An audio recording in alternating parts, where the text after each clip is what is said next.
All good here. Communications, please begin the live broadcast. Okay, well, first, welcome everybody. This is our first in-person meeting since months and months ago, and I'm so glad that you all were able to join us today. Some board members are still coming. They'll be here in the next 15 minutes or so, half hour. We have a couple folks that are not going to be joining us today. But it's great to have you here. We're going to have presenters, and we're going to have people that call in, residents that call in, or the residents that might be here. Presenters mostly will be doing it Zoom. So we're going to have a combination of both going on, and we'll do the best to make it as pleasant and as engaging as we can. So with that, I'm going to ask Mayor Kennedy to lead us in an invocation and the pledge, please. Thank you.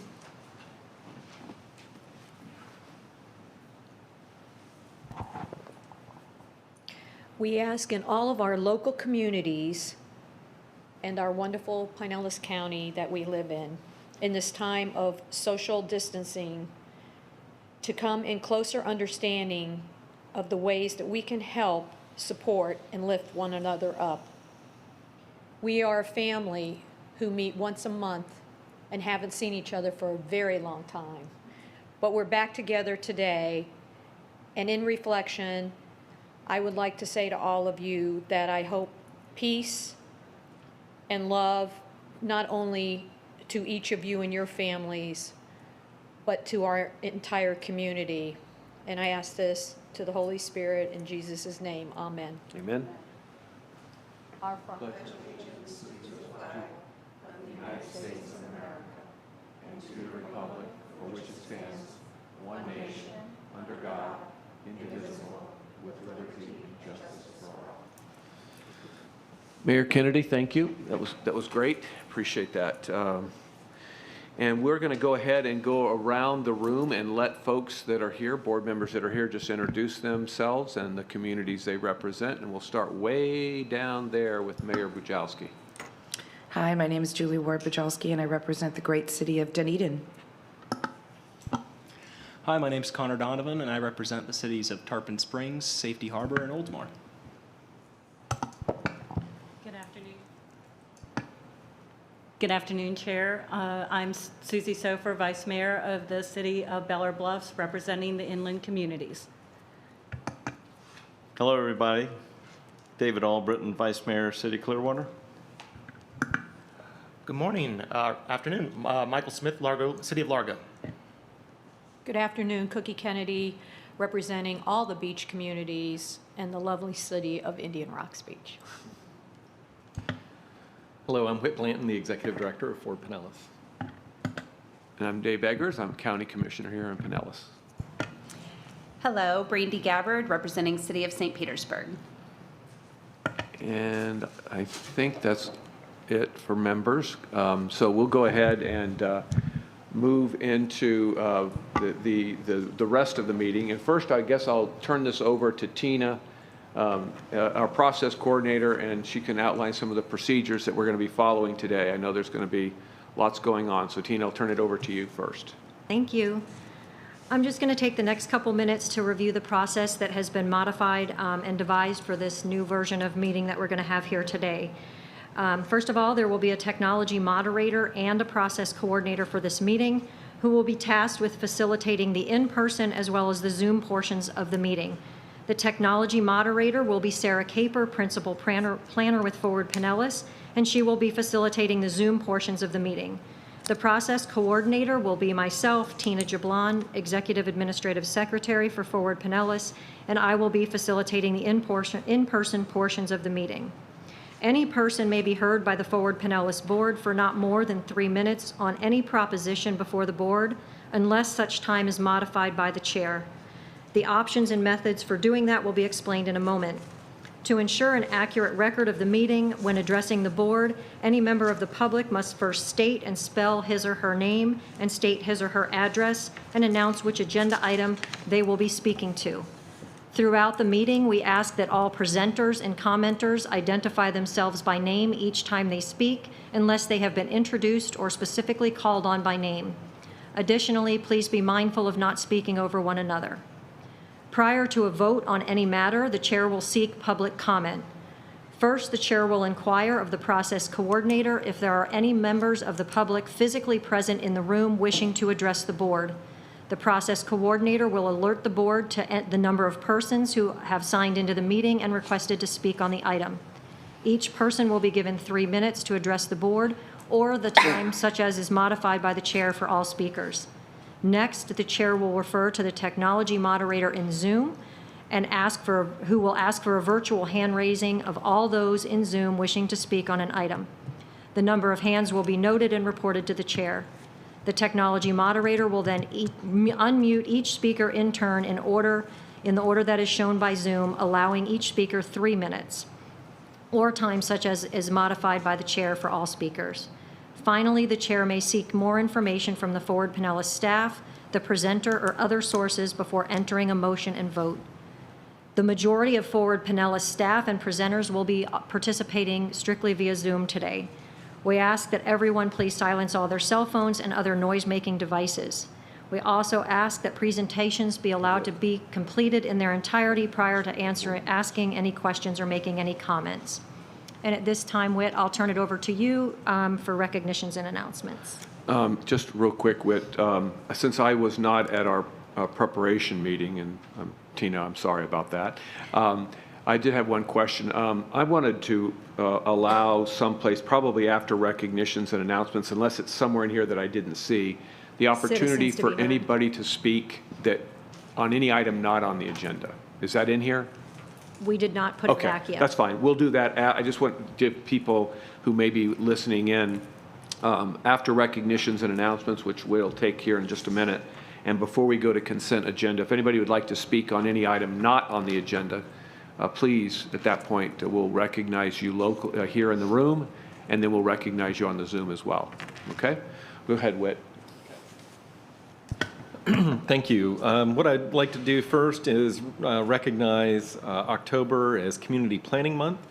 This is an important issue for us because we are working on a theme of building back better, and that planning is essential to economic recovery. The COVID-19 pandemic that we've all been dealing with over the last several months, and it's great finally to be back in person, has really had a huge impact on the economic livelihood of our communities. And the American Planning Association typically establishes Community Planning Month each October. And this year the theme is using planning to work to rebuild back the economy stronger, better than it was even before. And so I would like to have the board just recognize that planning is essential to economic opportunity, to economic recovery, and investing in infrastructure and things like that that sustain our community. Would you like me to go on to the next one before we take action on these items? They're not action items, Whit. Oh, okay. All right, good. All right, the next one is Pedestrian Safety Awareness Week, and what's happening at the end of this month is that we have a change from daylight savings time, so it will be getting darker sooner.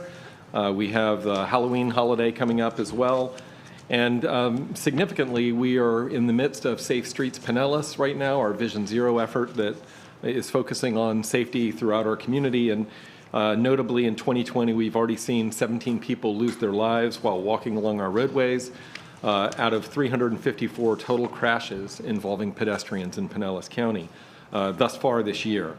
So this is to recognize that Forward Pinellas will identify October 26th, 2020 through November 1st, 2020 as Pedestrian Safety Awareness Week in Pinellas County, and we will reinforce that effort through our social media and other activities, including some of our Safe Streets Pinellas initiatives.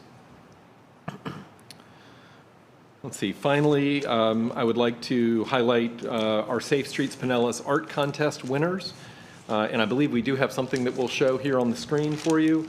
In August, we held our first art contest, the Safe Streets Pinellas Art Contest. We had a number of submittals, and the group ended up picking 3 winners. They'll be featured on the cover of the action plan, so congratulations to Matt, Aaliyah, and Martin, the Safe Streets Pinellas Art Contest winners.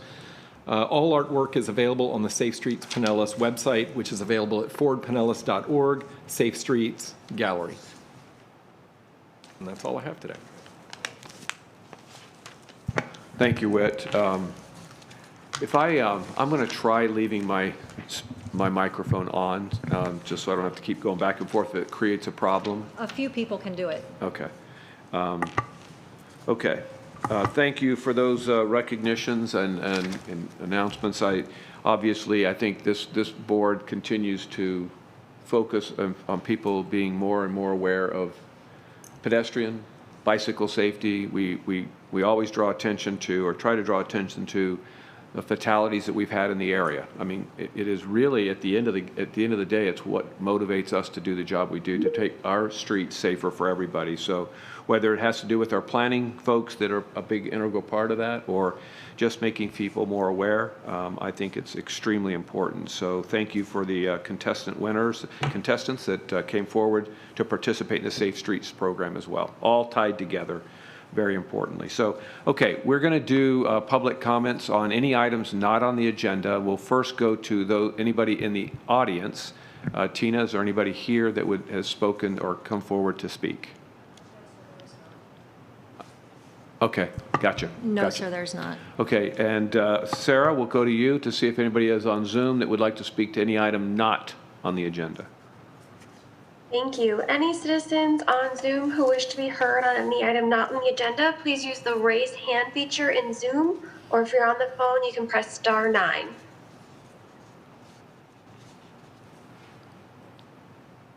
I see no one wishing to speak at this time. Okay, thank you. Appreciate that. And we're going to move on to the consent agenda. There are a few items. There's actually 4 items on there. Approval of the minutes of the September 9th meeting, approval of committee appointments, approval of procurement 2001 planning consultant agreement, and approval of scope of services and budget for the website redesign. Does anybody want to pull anything from the agenda? And if not, I need a motion for approval. I so move. Second. Second from Councilmember Gabbard. Nobody wants to pull anything? I suppose thou will go to Tina first. Is there anybody in the room that wants to speak on the consent agenda? No, there is not. Okay. Sarah, can you check on Zoom to see if there's anybody that would like to speak to any items on the consent agenda? Anyone in Zoom who wishes to speak on the consent agenda, please use the raise hand button in Zoom at this time, or press *9 if you're on the phone.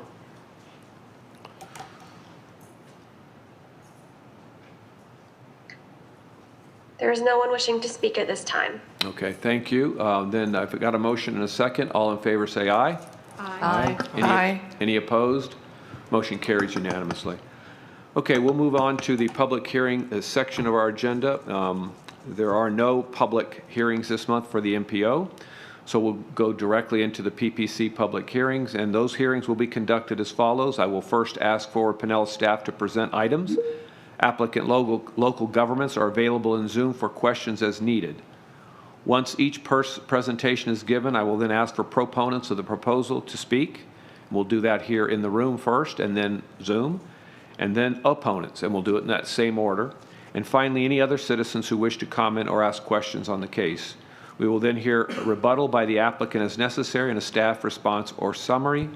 And at that time, the board will ask questions, and then I will close the public hearing, and the board will deliberate and take action. And we'll move quickly into item 501, case CW 2016, City of St. Petersburg. There will not be a presentation by Nasheen Rahman today, and Rodney Chapman is here and available to give us some comments about this item. Rodney? Thank you, Commissioner Eggers. Good afternoon, fellow board members. Rodney Chapman, Planning Division Manager for Pinellas. Case CW 20-16 is being challenged in court by a citizens group. And last week, we received a request from the City of St. Petersburg to defer this item until after the legal challenge has concluded. The legal proceeding is scheduled for November 17th through the 19th, and the judge's decision will have a direct impact on when or whether the board will consider this future land use map amendment. So we are requesting the board defer this action until after the administrative hearing has concluded. And if the challenge is unsuccessful and there is no appeal, the earliest public hearing date would be January 13th, 2021.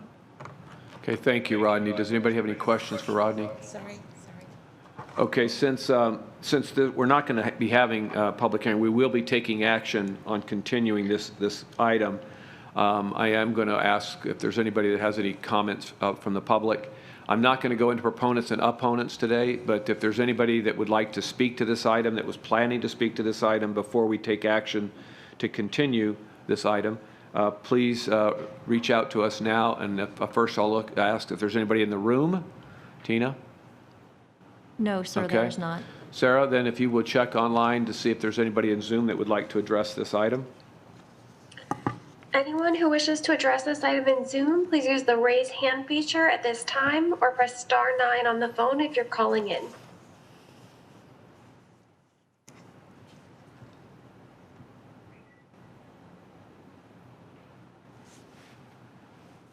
There is no one wishing to speak on this item. Okay, thank you, Sarah. Then I'll need a motion to, as recommended, to continue this meeting, to this hearing, do we have a date certain? Is it going to be January 3rd, or just going to say, just continue it? Just continue it, Commissioner. Okay, thank you. Move to continue. I Thank you. second.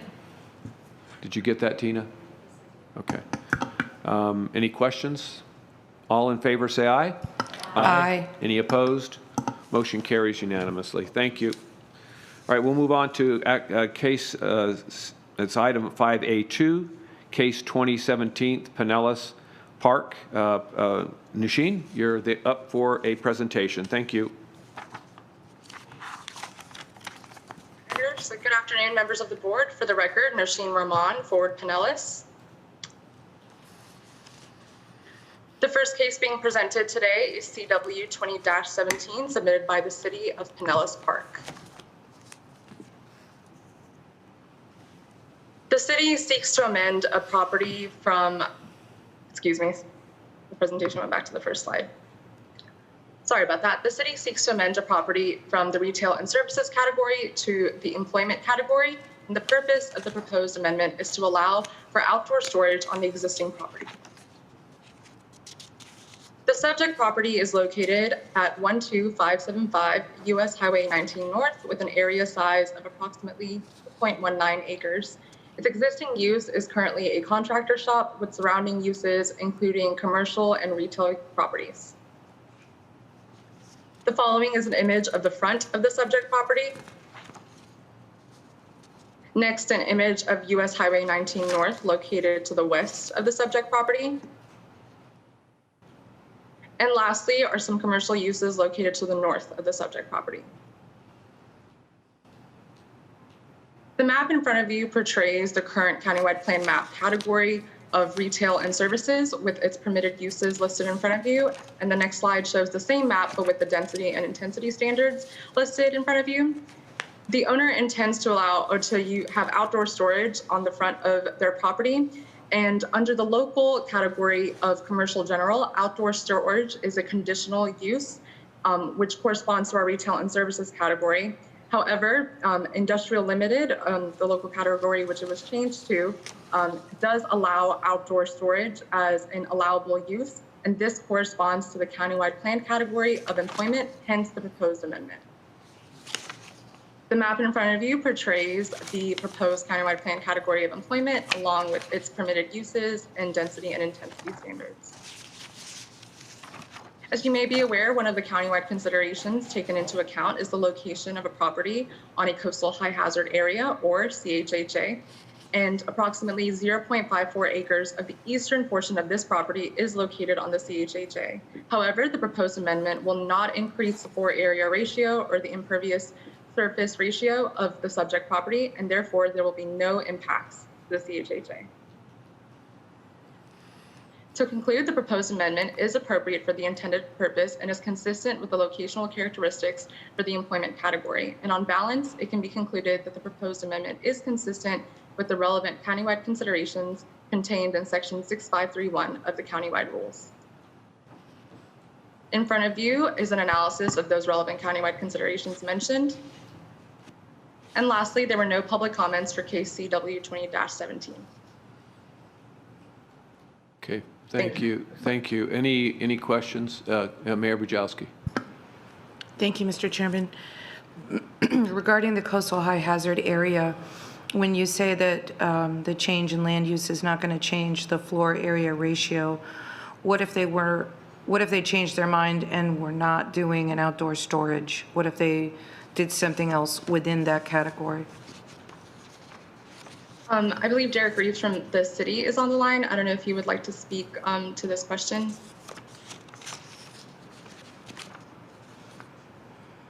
Sure. Good afternoon, everybody.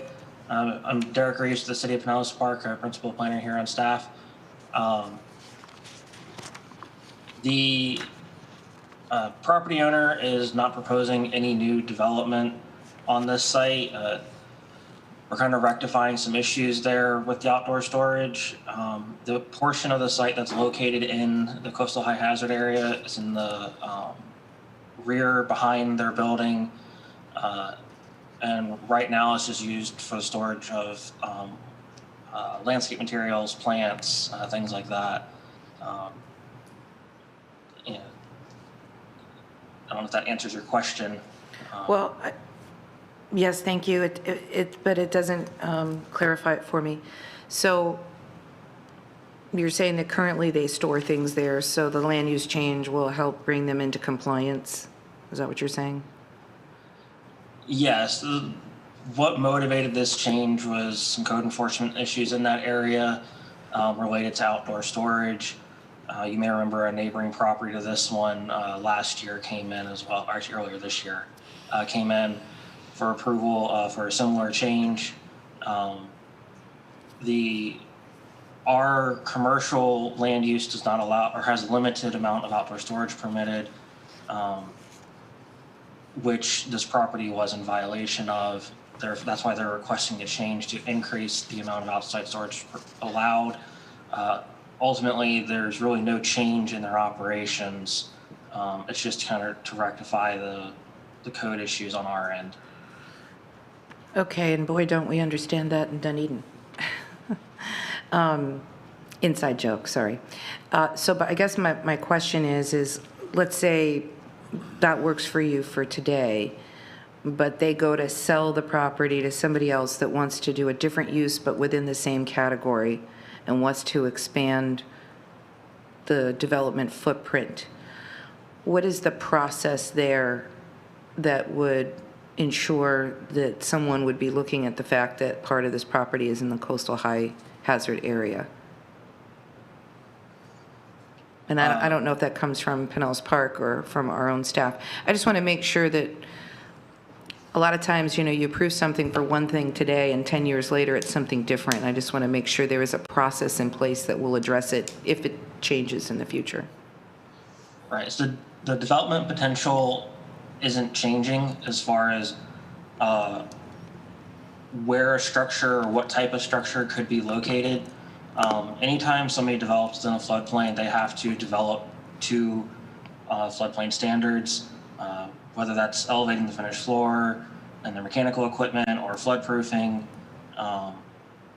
As far as specific to the coastal high hazard area, the City of Pinellas Park does not have specific standards on that. We rely on flood zones to regulate development, which if you're in a coastal high hazard area, you're going to be in a high risk flood zone. So you would be subject to those standards under the NFIP. Okay, thank you. Whit, you're okay with this? Obviously. Yes. I think we have adequate controls for the situation you've described. Okay, thank you. Thanks, everybody. Yes, Commissioner. Yes, thank you, Mr. Chair. And again, I want to apologize to everyone for being a little late today.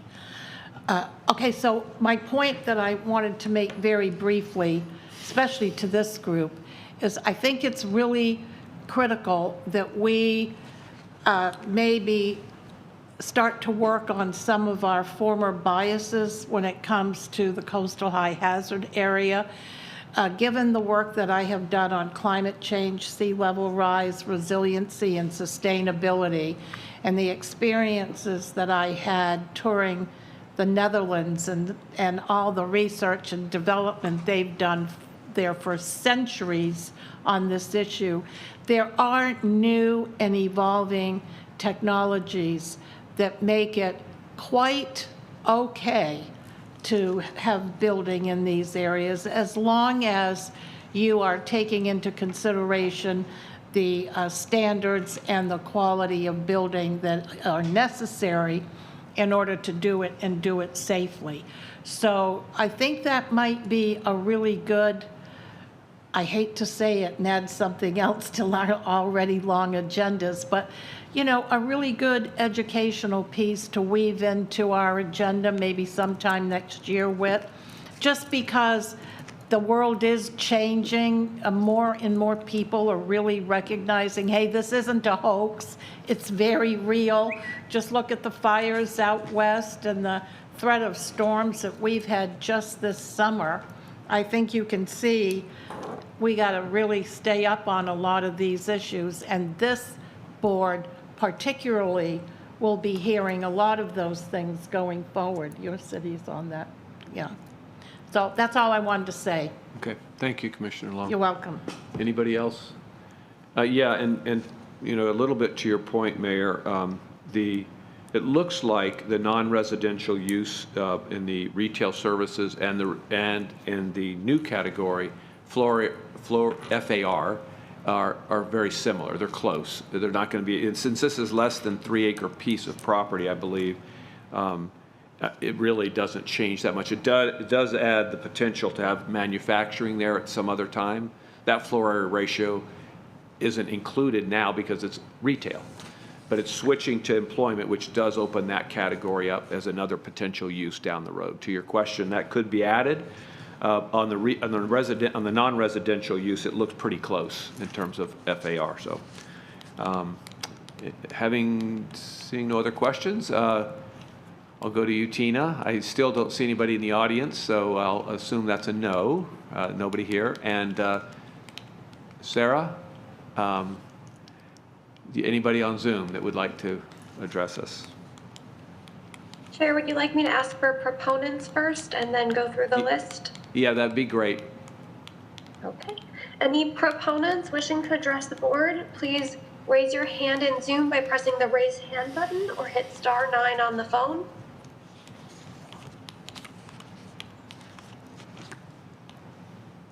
I see none. Any opponents wishing to address the board in Zoom, please use the raise hand button in Zoom or hit *9 on the phone.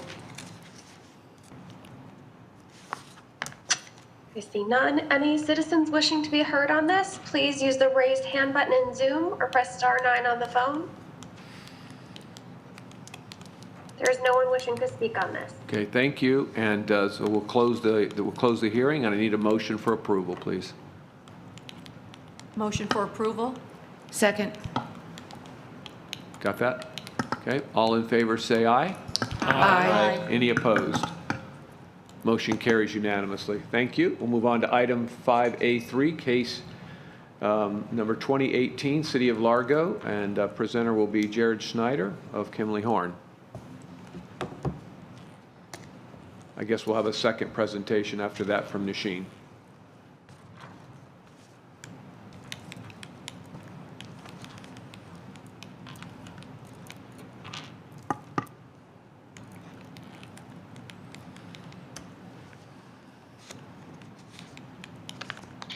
Good afternoon. How are you doing today? I'm Jared Schneider with Kimley Horn, here to present the Largo Tri-City Special Area Plan.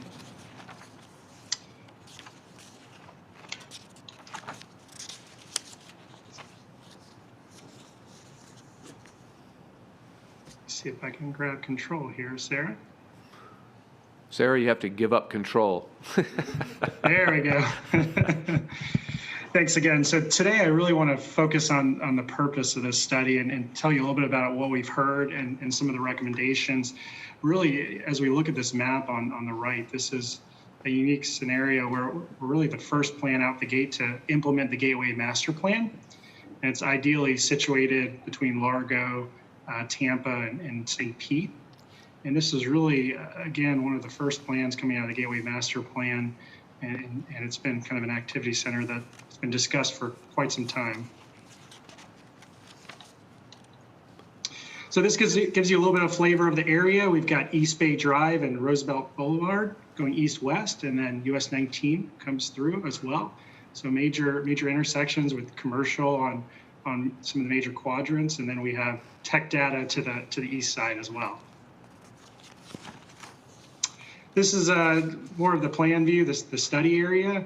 So in red, what we're talking about is the activity center, and then orange are the proposed multimodal corridor areas.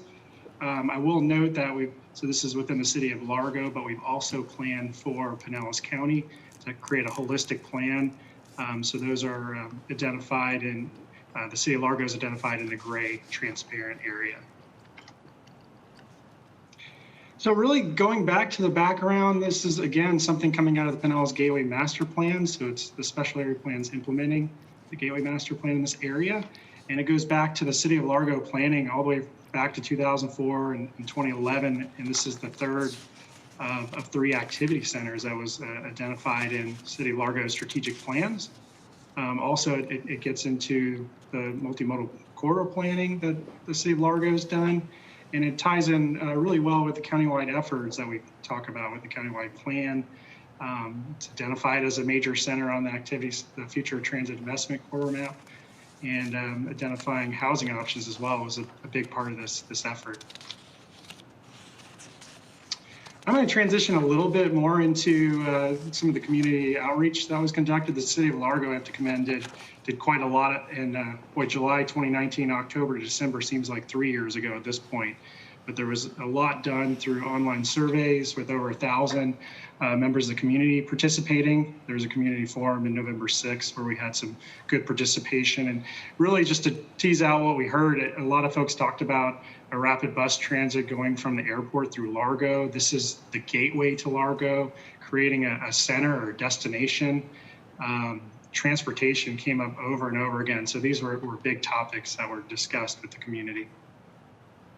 So I'm going to transition a little bit and show you some of the highlights. We really talked about multimodal transportation recommendations, sustainability, resiliency, as well as land use and housing. And that's really the biggest piece in here. So this is a map showing the recommendations for transportation. We talked about creating, consistent with Fort Pinellas plans, this really robust transit network on Roosevelt, East Bay, as well as US 19. Creating connected multimodal street network, a grid. Really, there's only one east-west through here until you get to Whitney. And then we also talked about public art. Again, coming from the airport going west, this is the gateway to the city of Largo. So creating kind of a sense that we're in a different place. And I just want to show you a couple images. This is today, if you're facing US 19 on Roosevelt, this is what it looks like. So not too welcoming. We had several meetings with stakeholders, including DOT, and while there's nothing programmed currently, there was definitely some good dialogue, and DOT is more and more open to some of these placemaking options. So we talked about providing lighting under US 19, additional landscaping, and signage, again, to provide kind of an identity or destination. Some really other things that are exciting, the trail connections. This is Roosevelt. So the Duke Energy Trails coming through here, it's programmed. And so this is what it looks like today.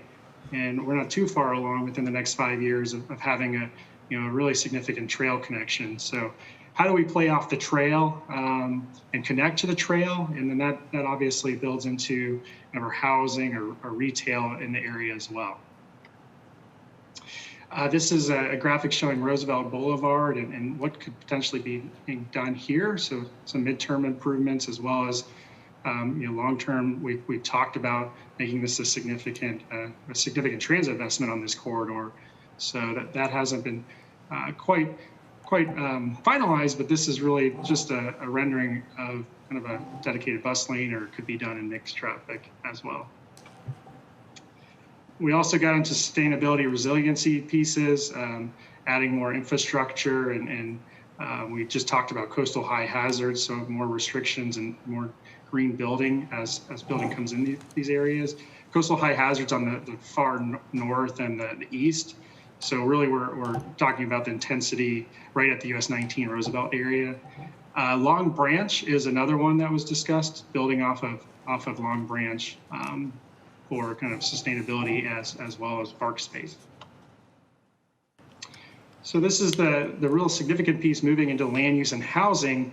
What came out of the plan was really developing 3 different overlays. So we have this transit scale and the urban scale, as well as the multimodal corridor.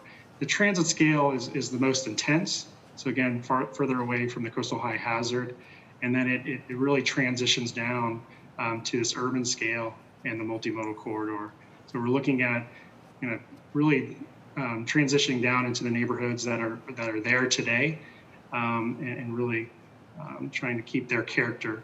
So really the land use and housing gets into building form, placement, public realm connectivity, and parking regulations and placement. So I'll dive into that a little bit deeper.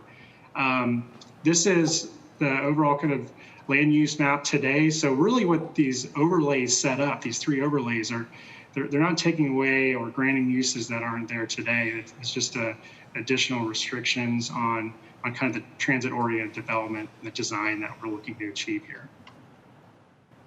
So what the land use overlays do from kind of a density intensity, they have increased the density from what's out there, the density intensity rather, from what's out there today. There's a base max that has been proposed, and it kind of tapers down from major activity or from transit core scale, urban scale, and then multimodal. And then there's also incentives to get us green building or affordable, attainable housing. So you step up if you provide those options. So to just go over example, again, this is 19 in Roosevelt. This is what it looks like today. So really looking at options, and we created some kind of like just basic renderings that show what could be done stepping up. So greater intensity along the corridors where we're looking for transit and multimodal connections through people walking and biking and driving through there, and then stepping down into the residential areas. Again, we're trying to create a destination here with a mix of uses.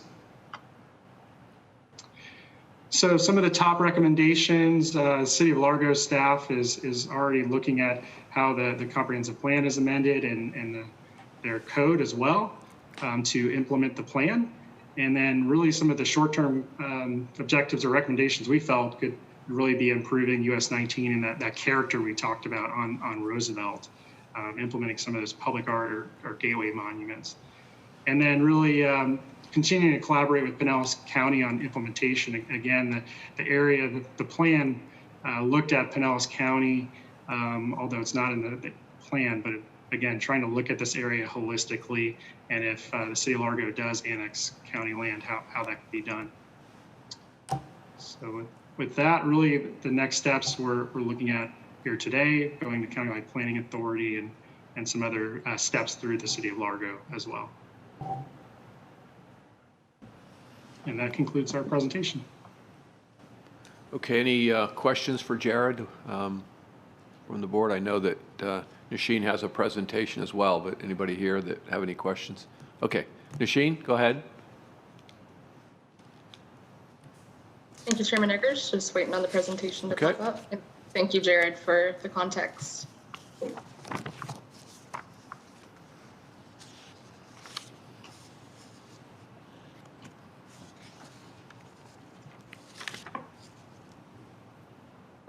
I will just be presenting the usual case presentation to provide the countywide considerations for the case that Jared just presented. So this is CW 20-18 submitted by the City of Largo.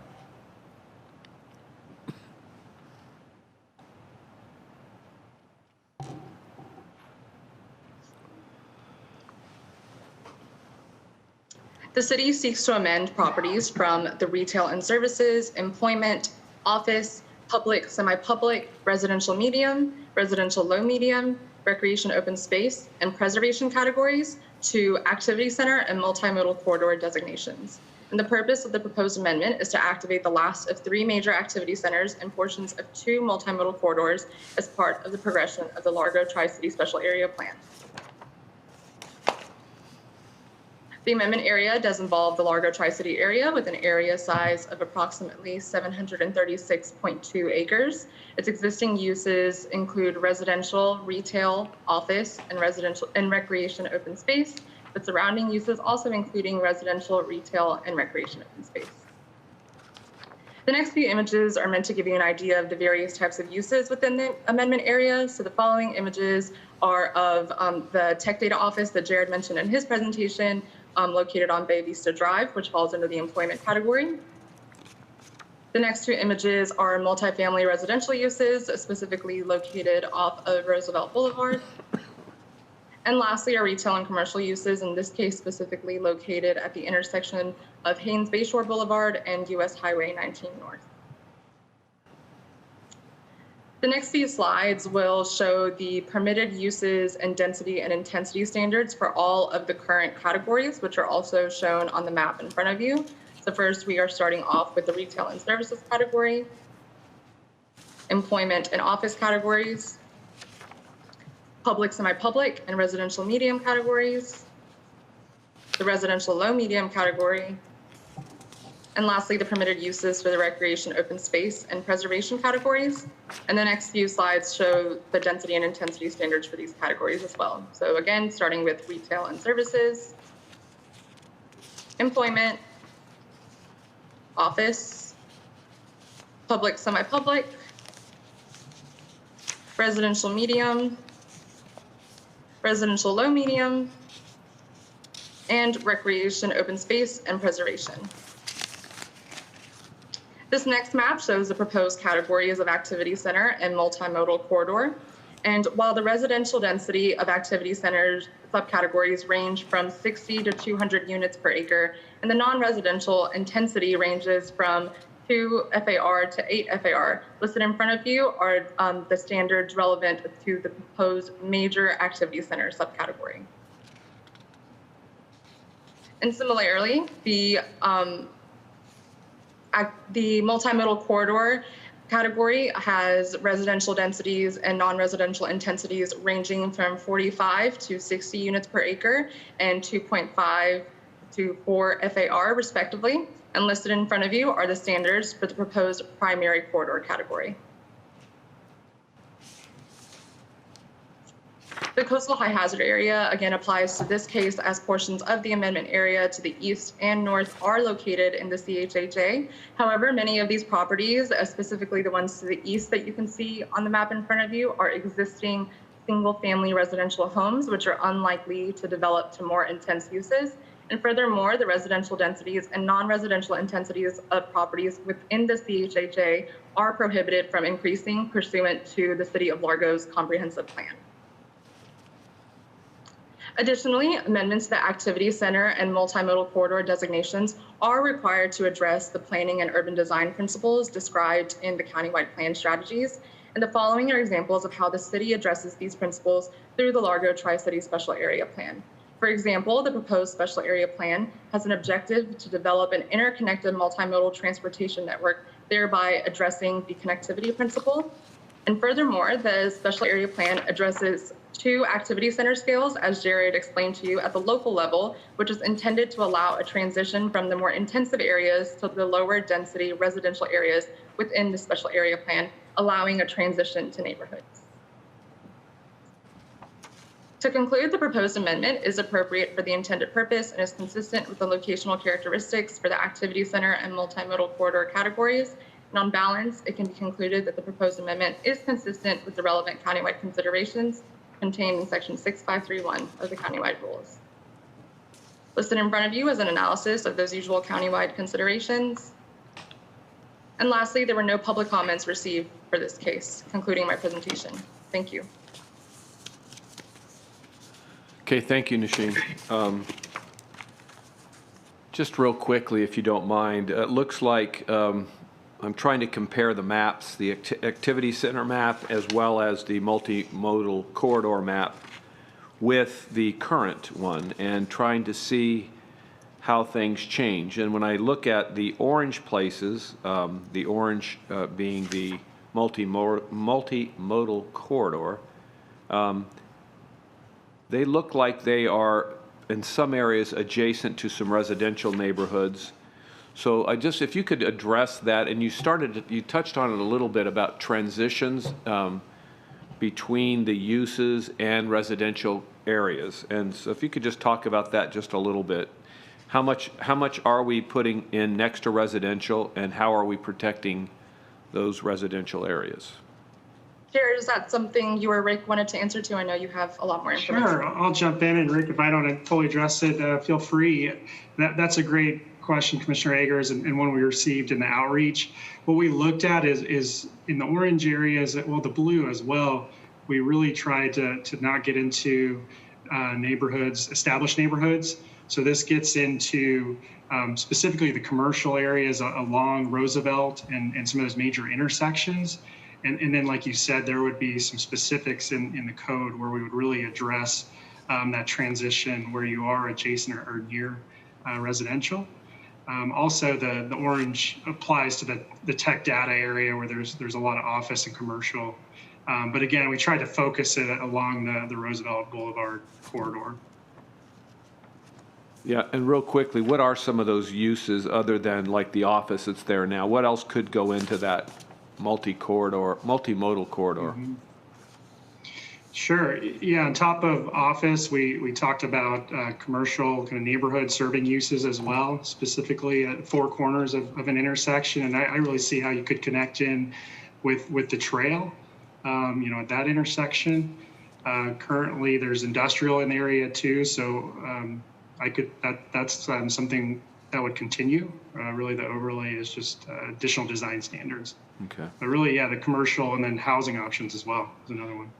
Yeah, that area north of Roosevelt and east of 19, there's obviously residential back in there, but it doesn't seem like any of the changes negatively affect those areas. I guess that's what I was really getting at.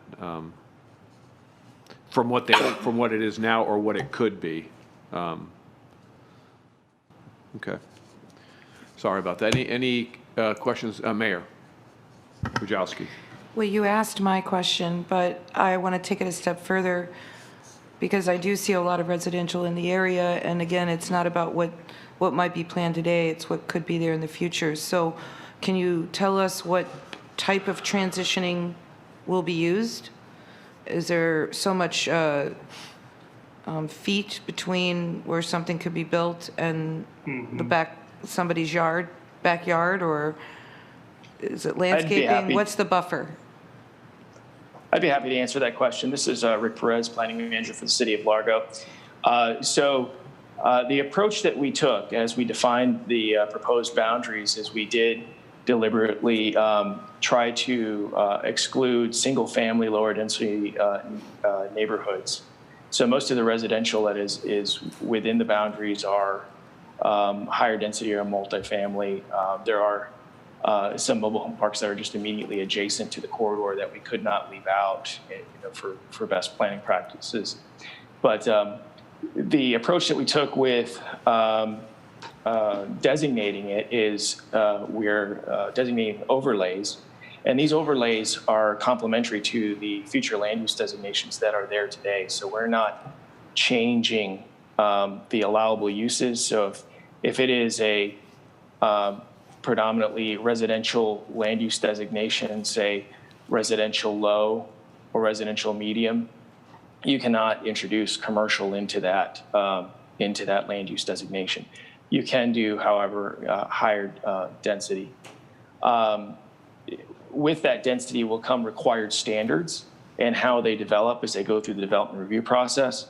So we do have already in our standing practice in our land development code buffers for transition between higher density residential and lower density residential, which includes both actual setback as well as both vegetative landscaping and screening as well, and fencing where appropriate or a wall.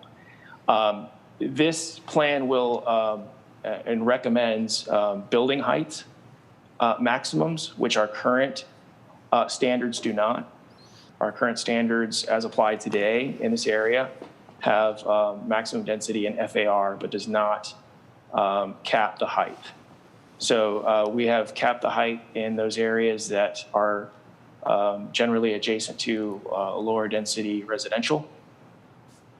And those that are designated predominantly residential within the plan will either be capped at 3 or 4 stories. And those that are in the commercial, what we call residential office general or residential office retail, which are mixed use land use designations that are there today, will be allowed higher building height up to 8 stories.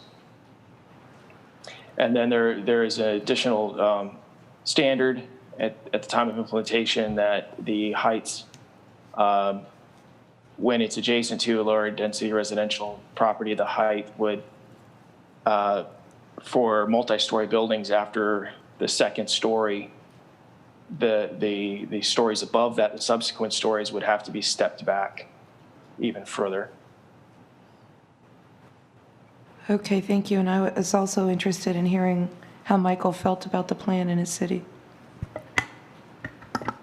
I'm very supportive of it. I like the plan that was presented to us to the commission. One of our commissioners did have a little bit of concern that we need to work with the sheriff's office because Safe Harbor is kind of close to that area. So working with him a little bit with the land use, and one of our other commissioners did bring up the issue of mobile homes in the area, but I thought staff was very what was just presented here and supportive of it.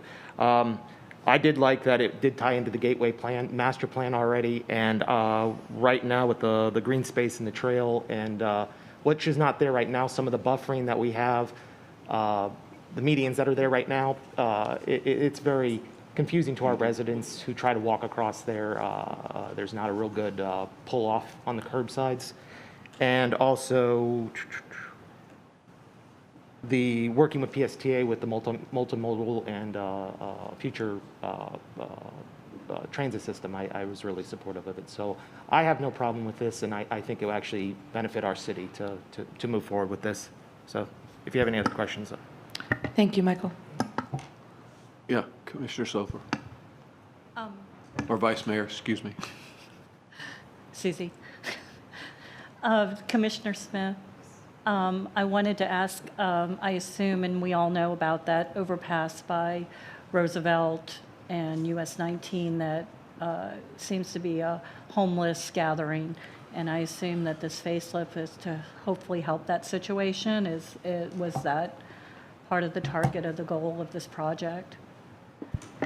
I believe so. That was, like I say, Commissioner Carroll brought up the homeless with Safe Harbor and those, and trying to address when you improve an area, it kind of dissipates the issue there sometimes, and kind of congregate. And when you can light it up and make it more visible, which we were working with, trying to work with DOT, as you saw in the picture, trying to light it up, it brings more visibility to the area. So hopefully that will address that problem. We really hope so. But I do agree with Commissioner Carroll of keeping maybe the sheriff involved with this and keeping with this plan and the future plans of this activity zone of what we are looking at doing. So I'm pretty positive what staff's presented, it will fix that problem. So hopefully I addressed your question. Thank you, Commissioner. Thank you. Thank you, Mr. Chair. Just another question on the public hearings that you had with, again, I don't know how many folks you had at them, but did you have good community input as far as the residential area, any concerns that they may have raised, or again, I'm looking at the property that goes towards the bridge, the Bay Bridge, and also that area along the water, being a pretty sensitive area as far as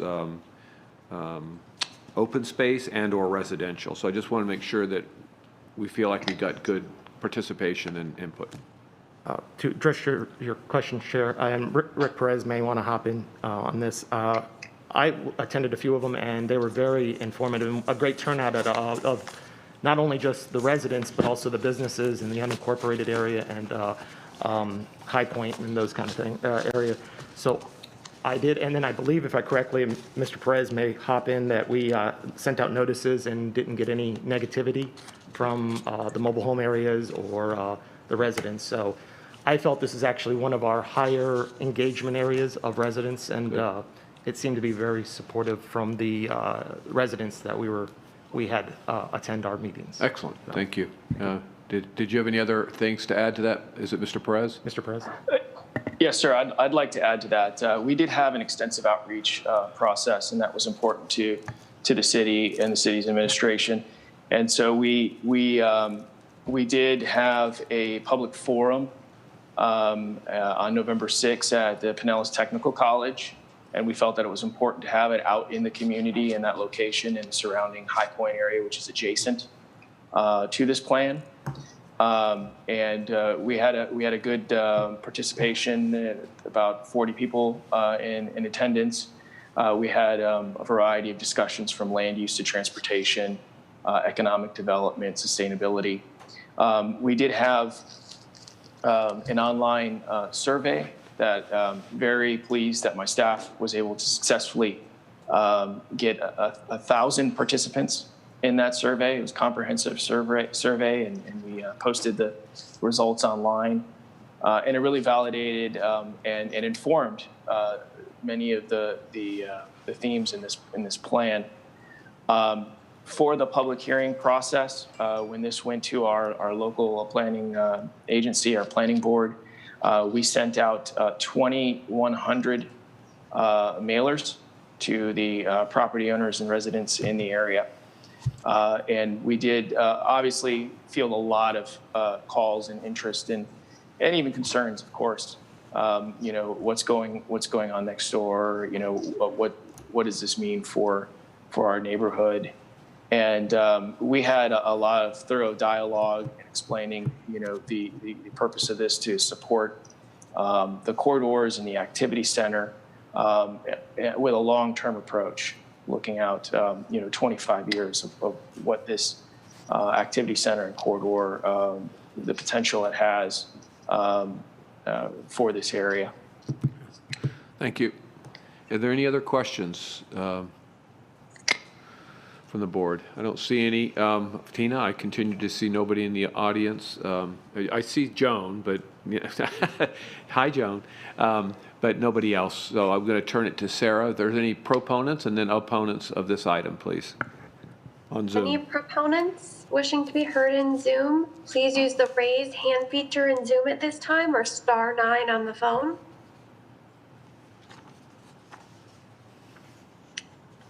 I see none. Any opponents wishing to speak at this time in Zoom, please use the raise hand feature in Zoom or *9 on the phone.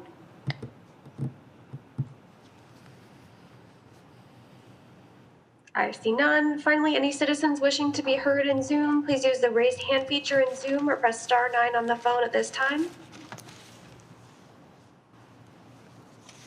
There is no one wishing to speak on this item. Okay, thank you, Sarah.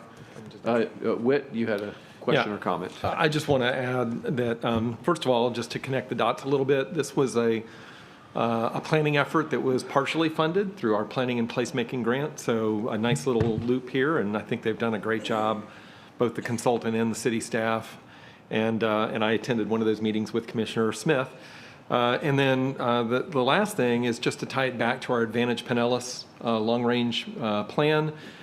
This is the confluence of two investment corridors, transit investment corridors, where we envisioned both affordable housing, transit, and economic job training opportunities and connecting to those job training opportunities. So you can't get more connected than this. And we talk a lot about transit-oriented development. I think the city is laying the groundwork for transit-oriented development to emerge in an area that's been surprisingly lacking in that kind of development. And yet with US 19 and East Bay Roosevelt, these are two corridors where we expect to, over time, to invest in transit. So just wanted to kind of connect those dots with our planning efforts. Thank you, Whit. I'm going to go ahead and close the hearing now. So I don't see any other questions here. So I guess I need a motion for approval. Mr. Chairman, I move to approve. Second. Okay. Motion and a second. You got it. All in favor say aye. Aye. Any opposed? Motion carries unanimously. Thank you. Thank you all, Largo folks, for that presentation. It was great. Good stuff. We'll look forward to progress ahead. Thank you. Okay, we'll move on to Commissioner Long and PSTA activity report. Thank you, Mr. Chair. Okay, so our PSTA board met virtually on September 30th, and because of our controlled spending in all areas of the agency, plus reductions in service during the COVID-19 emergency, PSTA's FY20 actual spending will come in significantly lower than we had budgeted. We had expected to come in under budget, but not as much as we actually did. So that's good news, I think. As we begin to return to normal service in fiscal 21 and return our budgeting to normal, we continue to see a positive budget, even with fares not returning until the spring. This is due to a projected increase in property tax revenues, but also assistance from the federal government related to COVID expenses.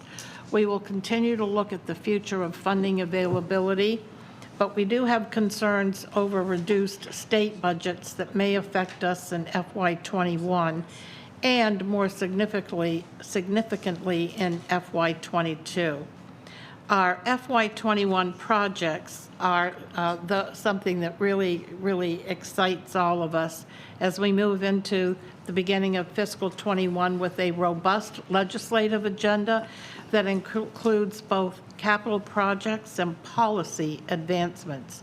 We will be bringing updates to our board and this body about the launch of our autonomous vehicle project in St. Petersburg that starts in about 2 weeks, so stay tuned. That's going to be so exciting. Our partnership with the City of Clearwater that will support the Clearwater Ferry, and the advancement of a new intermodal center in downtown Clearwater. And of course, I wish I had a drum roll going right now, the new Sunrunner line, which goes from downtown St. Pete out to Sunset Beach, and I think you've all heard me say before, is the catalyst project for the beginning of our 41-mile feasibility plan that will, for the first time ever, connect our region. Isn't that fabulous? It's only taken us 50 years to get here. So look for more exciting news about the Sunrunner Business Assistance Program and our transit-oriented development projects that we are doing in partnerships with the cities of St. Petersburg and South Pasadena. Our next regular board meeting will be held as a virtual meeting on October 28th at 9 a.m. And that concludes my report, Mr. Chair. Thank you, Commissioner Long. Anybody have any questions for Commissioner Long? Nobody? Oh, I had such exciting news to share. Oh, come on. What? All right, we'll go ahead. Commissioner Steele is not here today, and so Whit, are you going to do the TBARTA? I will, and Commissioner Long, if there's anything you'd like to add, feel free.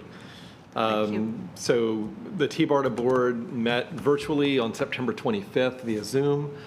They voted to elect new officers for fiscal year 21. The election took place in September because they didn't have a quorum in August.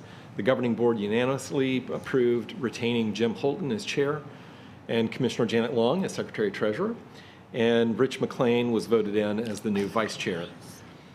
The board also unanimously approved a second amendment to TBARTA's interlocal agreement with PSTA. The initial agreement allowed PSTA to provide TBARTA grant administration, management, administration, procurement, and accounting services. The First Amendment extended the original agreement for an indefinite term. The Second Amendment allows for reciprocal services from TBARTA to PSTA. The board also received a presentation from Hyperloop Transportation Technologies on the company and some of the projects they're working on. Hyperloop is being designed to provide a safe, quality passenger experience. It can operate as an elevated infrastructure with a levitated capsule that is electromagnetically propelled. I'm not going to read all of the details about it. You can find that on the TBARTA website, but I think there was general excitement about it. During the presentation, a regional study was proposed for Tampa Bay. Phases 1 and 2 focus on creating a tunnel concept infrastructure connecting Tampa to St. Pete and St. Pete to Bradenton. The third phase entailed a network concept connecting Bradenton to Miami. The board agreed to discuss further consideration of Hyperloop during its October policy meeting. So stay tuned on that, another exciting development. Commissioner Long, is there anything you'd like to add to that?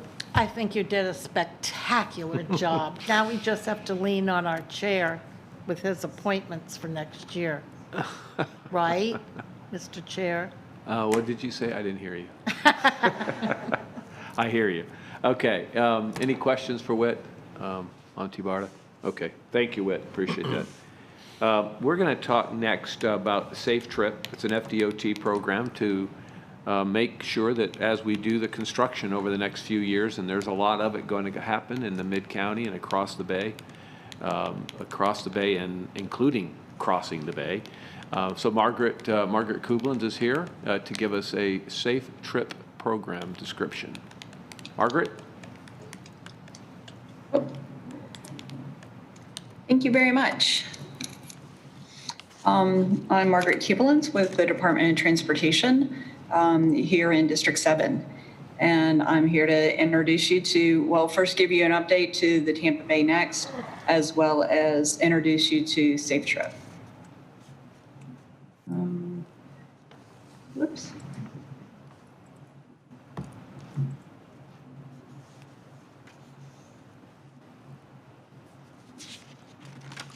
Okay. Okay, here we go. Great. Just as an update, I think it was a big hurdle for us to achieve in order for us to receive FHWA approval of our SEIS back in September. So very excited. That was a very big hurdle for us to cross, and we successfully did that. Also, the Howard Franklin Bridge is now under construction, and very excited about having that come on board for some additional capacity crossing the bay. Very important for the region. And of course, as you all know, Gateway is still under construction, but that's progressing well. So on to Safe Trip. As you're all aware that we, back in the fall, we were awarded a $1.4 billion project under Ron DeSantis, and very excited about this opportunity and very necessary in order for the region. Because as you probably realize, this is a major bottleneck for us, and we just need it based on the transportation models that we have. We work really hard to have a multimodal system, and yet there is a high demand for traffic capacity. So under this project, the reason why we have Safe Trip is because while we're under construction, we are going to need to do it while we're under traffic. And so we have a lot of constraints. We have limitations just physically as far as the space that we're going to be able to have construction underway. It's a very elaborate project, multi-layers, lots of decks, lots of bridges. But we are very committed in finding strategies in order to help people move through the region safely and as efficient as possible. We're focusing mostly on safety and reliability. So we're working with the public, and we have, as well as a lot of technical experts, and we're building a comprehensive program in order to help manage the conditions that we'll be dealing with. We need to balance the travel demand, giving people other choices in the way that they choose to travel through the area. And we also need to pay attention to local businesses and how it's being impacted, as well as our communication with the public on an ongoing basis. And I have more details about that. So what is Safe Trip? Safe Trip is how we have branded our transportation management plan. A TMP is required by any project. It's required by Federal Highway for any project of this magnitude. Safe, of course, stands for safety, and then TRIP is our the icon that we've selected for our traffic management, our regional demand management, the innovation, as well as our public engagement. We've had several meetings and we have a task force, and I'll introduce you to those members who's on the individuals that are in our group here for the task force. But we've met several times. It's going to take a very robust partnership in order to have success. We're working very hard right now to develop a well-planned, innovative construction zone. Again, we are focused on safety and reliability. We want people to anticipate how long it's going to take them, say, to get to the airport while we're under construction under this, for this interchange. We are looking at quality transportation choices people are going to be able to make, strategic innovation. We're using technology and real-time applications in order to get information out to people so they can make the right choice given to the method that they want to get from point A to point B, get to their destinations. And then the proactive communication. We want to make sure that it's a two-way street. You know, we want to listen to the needs of individuals out there. So we've broken up these components, and within each we have objectives and strategies in order to achieve our goals. We, like under traffic management, we're spending time in two areas. We're focusing a lot of time on looking at the traffic, the temporary traffic control plans. We're looking for what we call pinch points, and we're working towards having developmental strategies on how we're going to manage the traffic coming along and how we're going to construct the entire interchange. And it's gotten pretty complicated, but we're trying to get in the details to root anything out. We're also looking at making sure that we have a lot of technology in place in order to monitor and actively manage the traffic that's going to be on the arterials in addition to what's up on the interstate system. On our regional demand management, that includes a transit component, of course, but also looking at van pools and ride sharing, and if there's any kind of ride pairing. And we've talked to T-BARTA. We just had a meeting with T-BARTA yesterday about using Agile Mile. So we're trying to leverage programs that already exist and see how we can make those more robust and help them be more successful as we move forward and using those as tools. Under innovation, we have smart work zones. We have a work zone data exchange, which is a regional opportunity to share information in a common platform. And we have mobility as a service. And that's, again, that's an app base, and it's about real-time information to the travelers so they can make choices. And then our public engagement process. We got a lot of feedback, as you're well aware, from previous generations of TB Next, and we're continuing to use those channels and well-established relationships in order to have opportunity to share information, but also to hear back and obtain feedback from individual organizations as well as partner agencies. So going back through with the traffic management, this is an illustration where we have the highlighted, this is TB Next, all at 275. We have various sections. Of course, over on the Pinellas side, you have Section 2 Gateway under construction right now.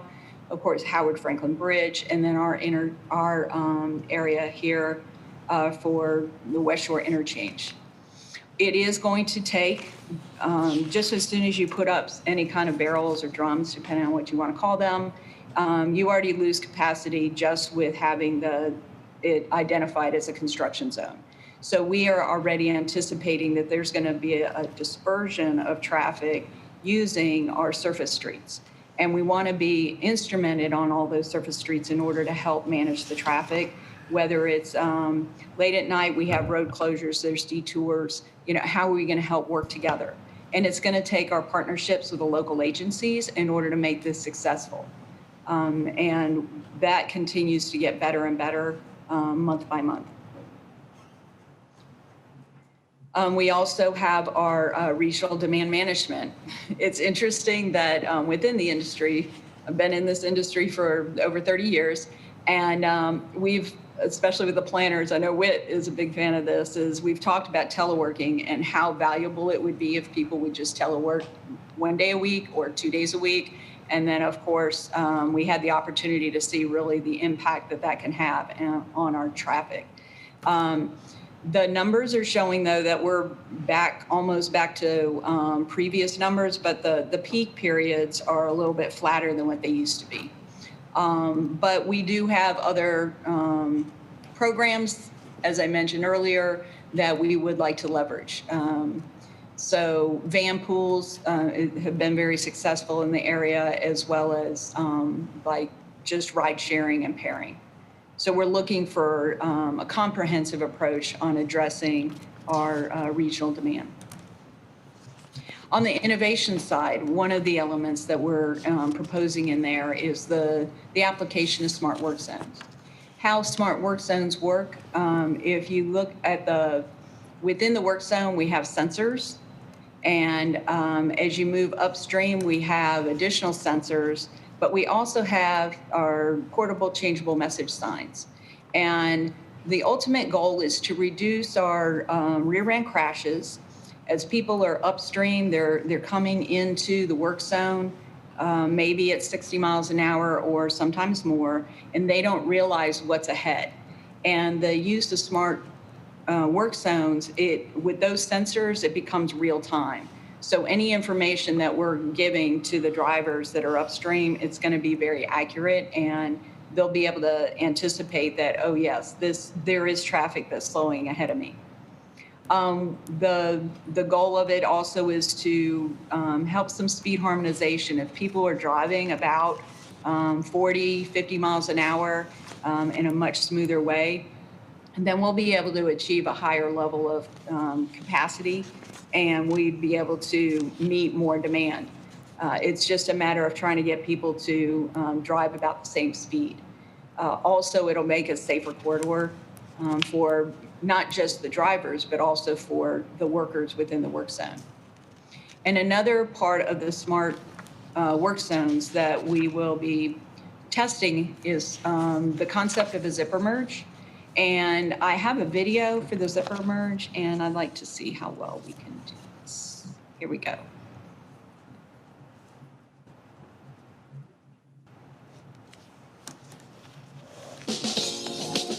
What is a zipper merge? A lane is closed in a freeway construction zone. There are signs and arrow panels well ahead of the closure to let motorists know they need to move to an open lane. Traditionally, drivers merge as soon as it is safe to do so. Use a traditional merge when traffic volumes are low and cars are moving at highway speeds. When traffic is heavy, that one lane can back up fast. Sudden dangerous stops, significant delays, and angry motorists. When traffic backs up, there's a better way to merge. A zipper merge, also called a late merge, has motorists stay in their lanes until they reach the merge. There, each driver takes turns, alternating one lane of traffic, then the other, just like a zipper. Research has shown that this reduces backups by as much as 40%, as well as reducing serious crashes and road rage. Traffic can flow smoothly, backups can be reduced, and everyone benefits. So make your drive a zip. Do the zipper merge.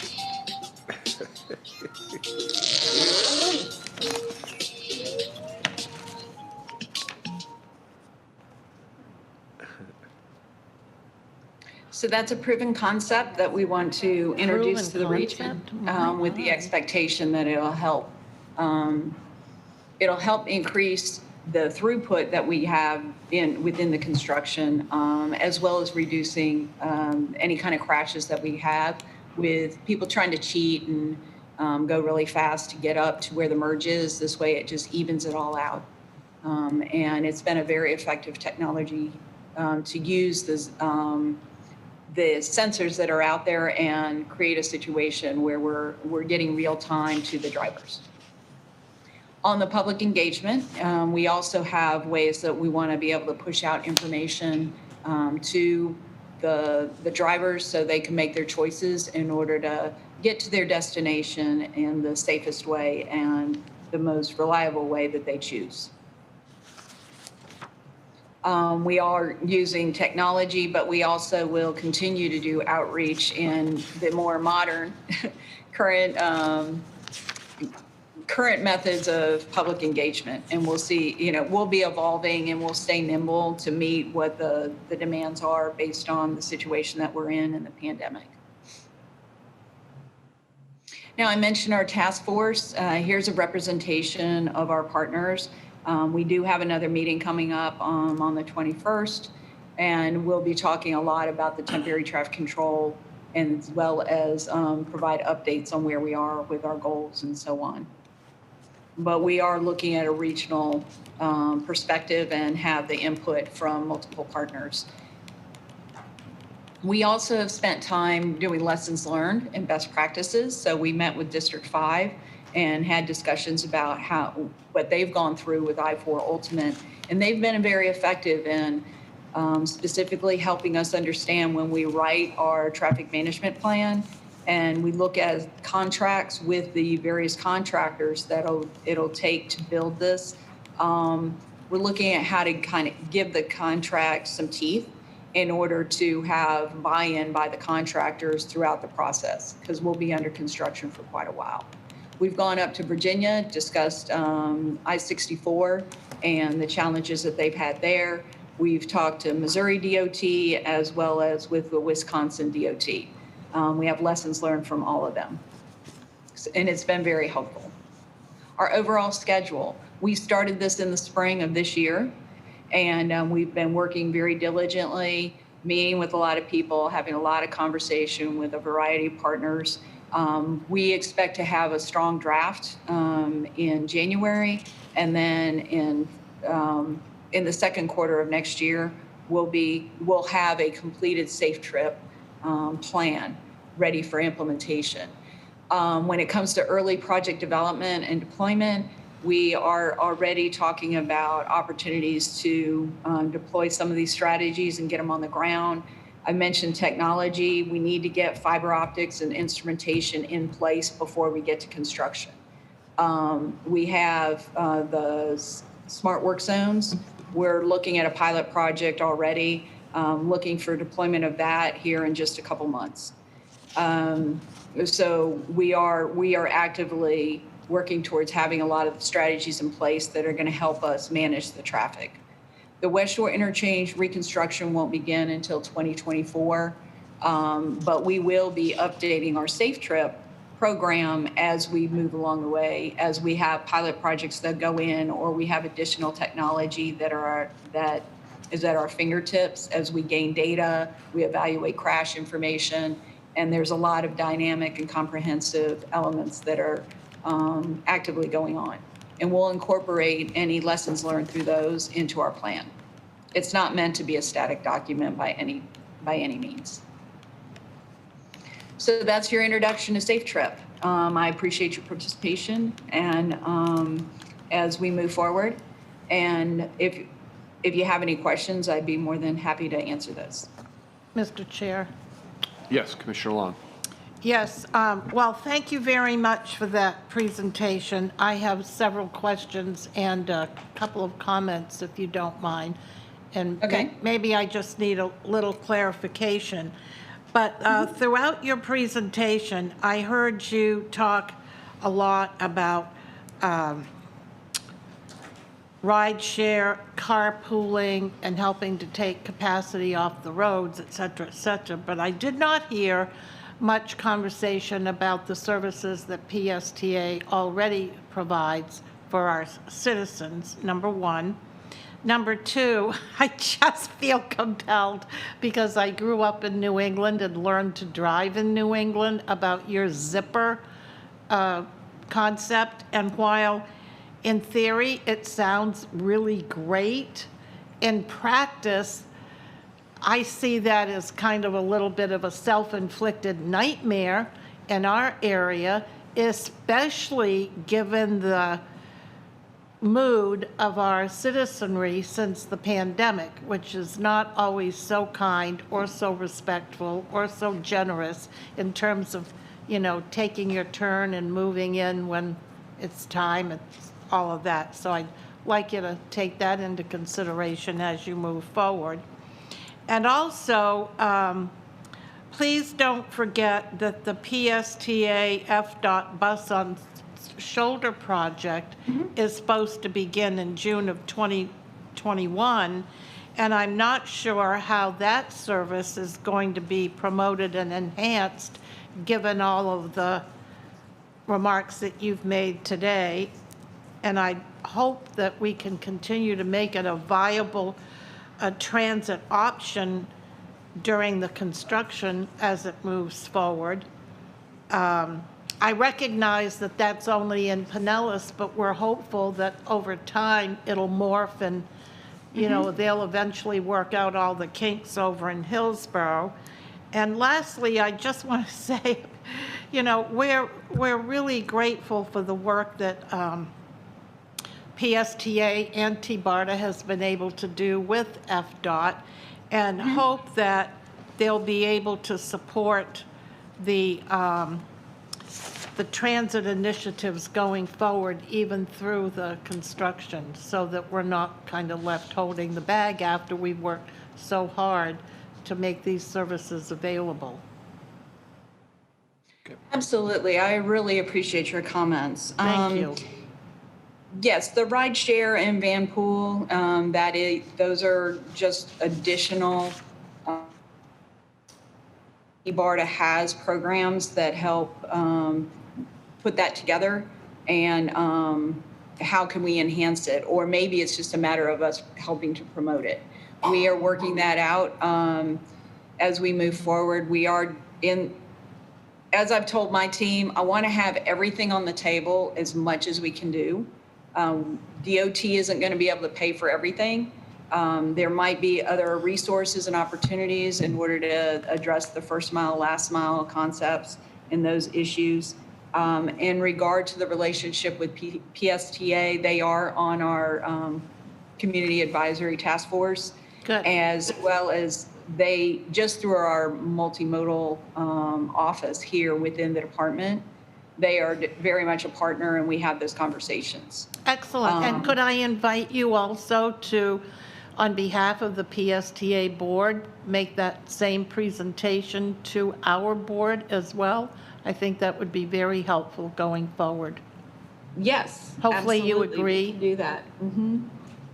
And maybe to the T-BARTA board as well, since we all are working together to try to solve these problems on behalf of the region. And I dare say that shortly after the year, and once we get past through this election cycle, we'll all be putting our heads together to find new and innovative ways to fund our transportation priorities for, you know, the future, just because there's only so many resources, and we want to make sure we're using them in the best way possible.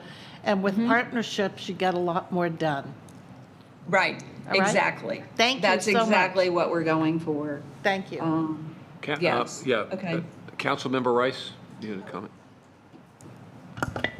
Thank you, Chair. Thank you, Ms. Kublins. Yes. Thank you. I'm Councilmember Rice from St. Petersburg, and I think my colleague, Councilmember Gabbard, would also agree that we would love for you to fit St. Pete City Council on your dance card for one of your next presentations. I have a few questions. On one of the slides, I caught the term mobility as service, and that seems like a term of art I haven't heard before. What does that mean when FDOT uses that term? That is, mobility as a service is using vendors. Well, we collect data. We have a lot of sensors that are out within our transportation system. And then additionally, there's another data source called Here Data or Pro Data. And there are third-party vendors such as Waze, as Google Maps, Waycare. There's a lot of other vendors that have, they develop applications or apps for your phone to communicate information for people to make transportation choices. They can, It's just taking the data and making it usable for people to make informed decisions. Okay, all right. That may be super simplified, but that's really that's what it is.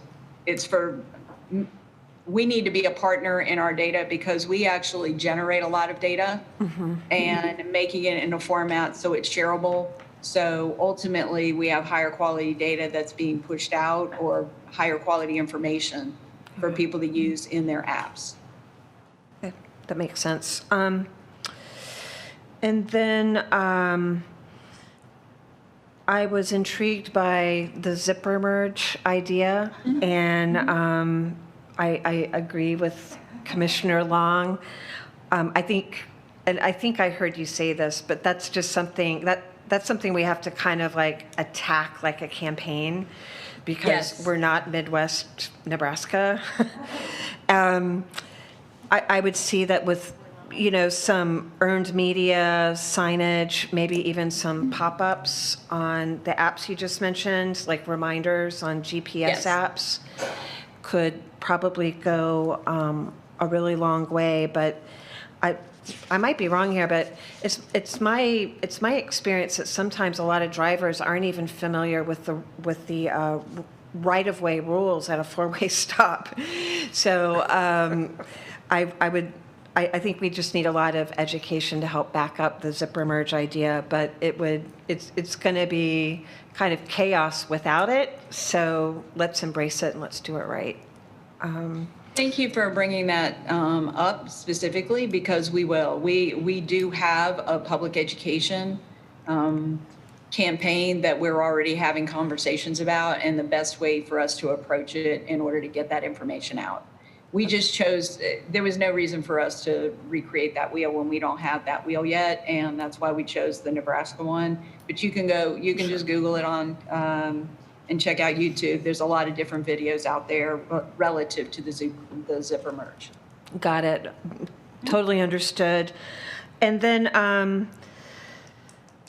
at what point are we going to have the final design of the West Shore intersection? Because that was a real interesting picture, but it's such a tight fit in there. Like, when are we going to actually know what the design is? And I'm just asking that out of curiosity. I'm sure that's not something that we vote on, you know, as generalists. But I'm just curious when that process will come online. I saw a lot of lanes, and I didn't see the post supporting them. So I was just curious what we're going to do. I'm not an engineer, but there is a lot more information. I'm not prepared to have a lot of information for you on that at this time. We could come back and give some kind of updates when it comes to the detailed design. So we have concepts prepared, and that's what will be advanced into design.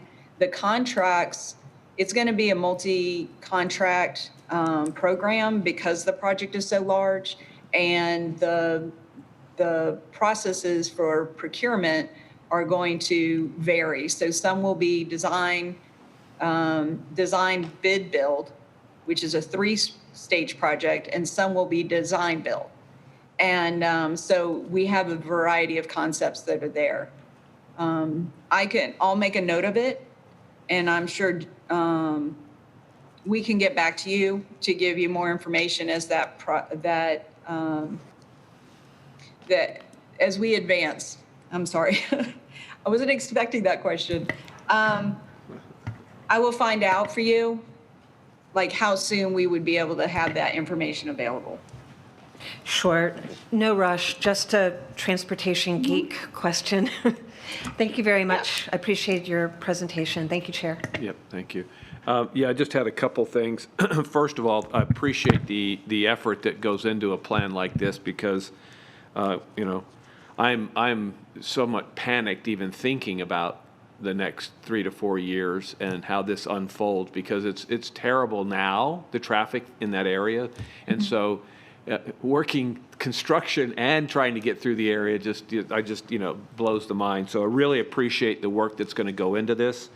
You know, it might be helpful if you put together at the appropriate time some partner packages that describe this program and describe the design and describe the timing, so that we each, or people like us, have that with us, because this safety plan needs to go to every corner of all the counties in the area, so that people really start to understand what's coming. I mean, it's not going to be pleasant, and we should start with that. We're going to do our best to minimize all the unpleasantness, but it's clearly going to be a problem.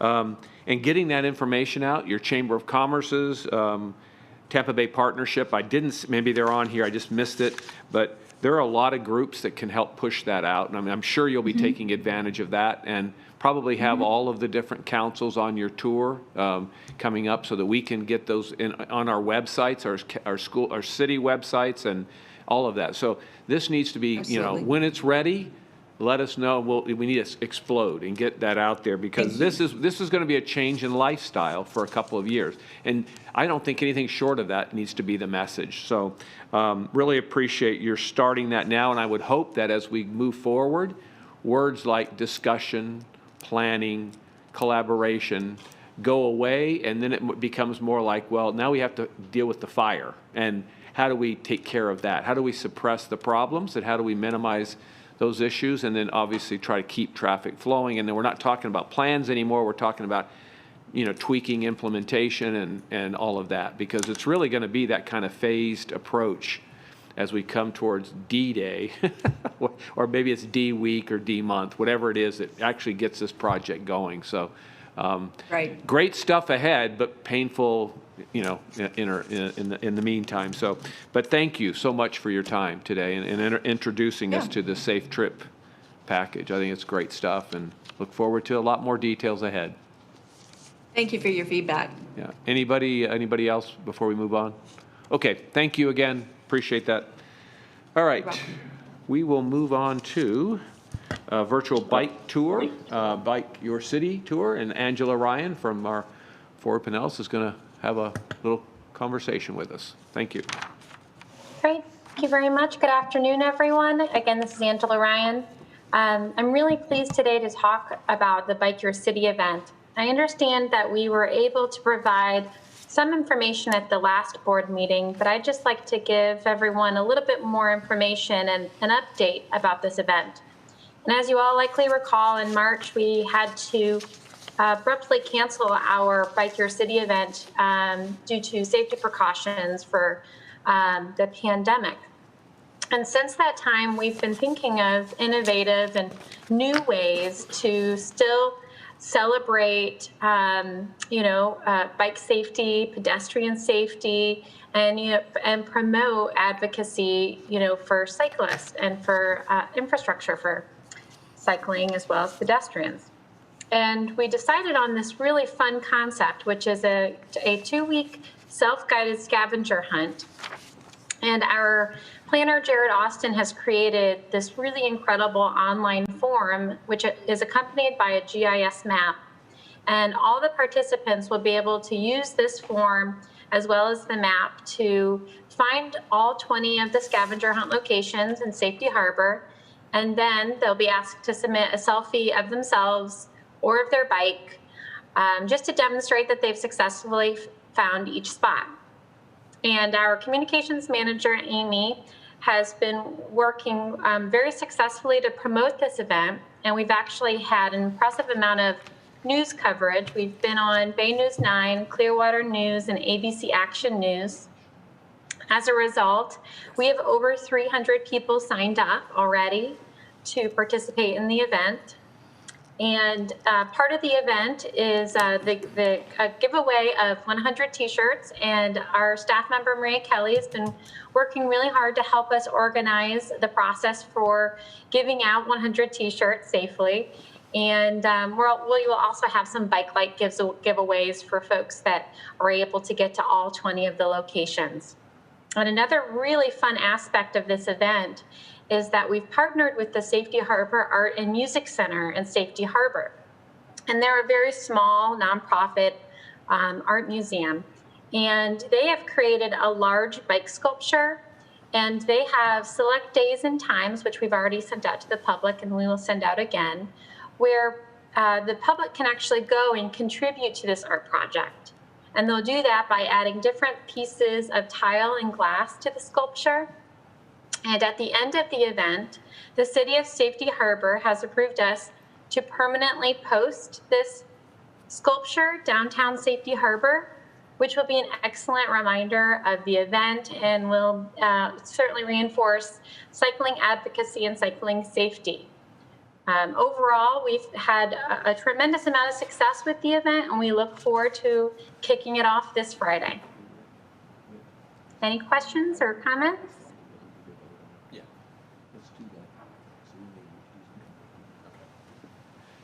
Any questions on this or any comments on this? Okay, thank you. Appreciate it. I think we found our art enthusiast of the staff. So Yeah. I love Angela it. is also working with some of our partners in the Department of Transportation to incorporate art into the US 19 design that we just voted on last month. Great. Angela, thank you. Thank you, sir. Okay, we're going to move on to the director's report. I know that we're going to end up losing a couple of people here shortly, so I think the only item that we have to vote on with is item E. So if you could go ahead, we'll go ahead and talk about this item, and maybe there are some folks that, we're here to talk about the nominating committee for our officers next month. The plan would be to have those in place vote next month to have them ready to go first of the year. So, and I had asked you all to be thinking about whether you wanted to serve on that. Whit, do you have anybody that has stepped forward already that you've spoken to that would be interested? Yes, I do. And in your packet, there's some information on who's eligible. So we are, looking at selecting a chair, vice chair, secretary, treasurer for the coming year. And then subsequent to that, we will make appointments for some of the other committees. I have reached out to a couple of our outgoing board members. Sadly, we will have Commissioner Ken Welch no longer serving on the County Commission and therefore no longer directly serving to our board. And then Vice Mayor Susie Sofer is also term limited in the rotation series. So I've asked both of them if they'd be interested in serving on a nominating committee. My only recommendation to the board is that we go with an odd number so that we can get through that and develop a recommendation for the board's consideration at its November meeting. So it probably just is one meeting of the nominating committee. Okay, so Vice Mayor Sofer and Commissioner Welch have offered their services. They have. And is there anybody else that would be interested in serving on the committee? Nobody's interested, then I get to appoint somebody? Is that how it works? That is. Can I ask a question? Yes. Can we not just take a motion and vote to move everybody up in their respective positions so that you just have the one position to fill? No, we just want to we're just going to go ahead and do it the normal way we do it because there could be some different pieces to that normal process. Okay. So appreciate your Just trying to make it simple. Yep. That's what we did last year, so I understand Right. that. Yeah. Commissioner Eggers, I don't know if it will help with the volunteers if they know when the meeting is scheduled for. It's scheduled for 10 o'clock on November 10th, which is a Tuesday. It's also the same day as this board meeting. So Tuesday? Tuesday, November 10th Oh. at 10 o'clock, We are meeting preceding on a the Tuesday. legislative and board meeting that day. Okay. Wednesday is Veterans Day. So, okay, that's fine. So we are essentially, okay, well, that's good. So it's not going to take, a whole lot of time here to put this together. I mean, you can certainly consult with Whit in the meantime if there's any comments or questions you might have of him.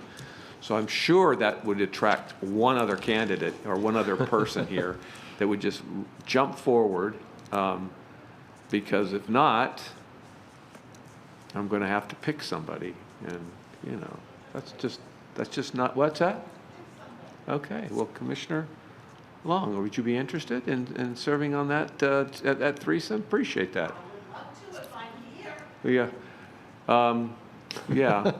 Well, I'm not even going to address that. So. You could also, Commissioner Donovan is term limited as well from Tarpon. Oh, he is? Okay. Well, that might be good. Yeah. That's a great point, just in case. I mean, Commissioner yeah. Eggers, can I Commissioner ask Donovan, another- would you be interested in serving, since you are term limited here, I think? I would be interested. I do need to check my school schedule because I'm actually coming up on my finals on that week. So I just got to make sure that that works out. Okay. I was trying to check on my phone, but it won't load right now. Okay. But yeah, I can tentatively do it. I just need to make sure, and I'll be in contact with That's Whit. fine. That sounds good. And then even if you have to do we certainly know how to do Teams meetings and Zoom meetings now, so we can do it a lot more efficiently. So thank you. And, you work it out with Whit. Yes? I'm sorry, I just have another question, and that is, Darlena has been speaking to me about when Commissioner Welch's official last day is in office, and I want to make sure that it's not... We've got it all squared away. Okay, thank you. November 17th is the transition. Okay. All right. So do I have a motion and a second for that threesome? So moved. Okay. And I suppose that we need to see if anybody would like to comment in the public. I don't see anybody here again. Sarah, do you have anybody that would like to comment on Zoom about this item? If there are any members of the public wishing to comment in Zoom, please use the raise hand button at this time or press *9 on the phone. There is no one who wishes to comment on this item. Thank you, Sarah. Okay, all in favor, say aye. Aye. Any opposed? Okay, motion carries. Thank you to the three of you. Just, excuse me, Mr. yes. Chair, just so you're saying that other meeting is going to be at 10 a.m. the same day as our, on Tuesday, the 11th? I mean, the 10th? Okay, thank you. Whit, we'll go back to Spotlight. Okay, I'll be brief on all these items. Just wanted to give you an update on a few things that I've been working on. For the Spotlight Initiative, we had a very successful, I thought, waterborne transportation subcommittee meeting on Friday. And I'd like to just see if Mayor Kennedy wanted to say a word or two about that, because she was unanimously elected chair of that committee.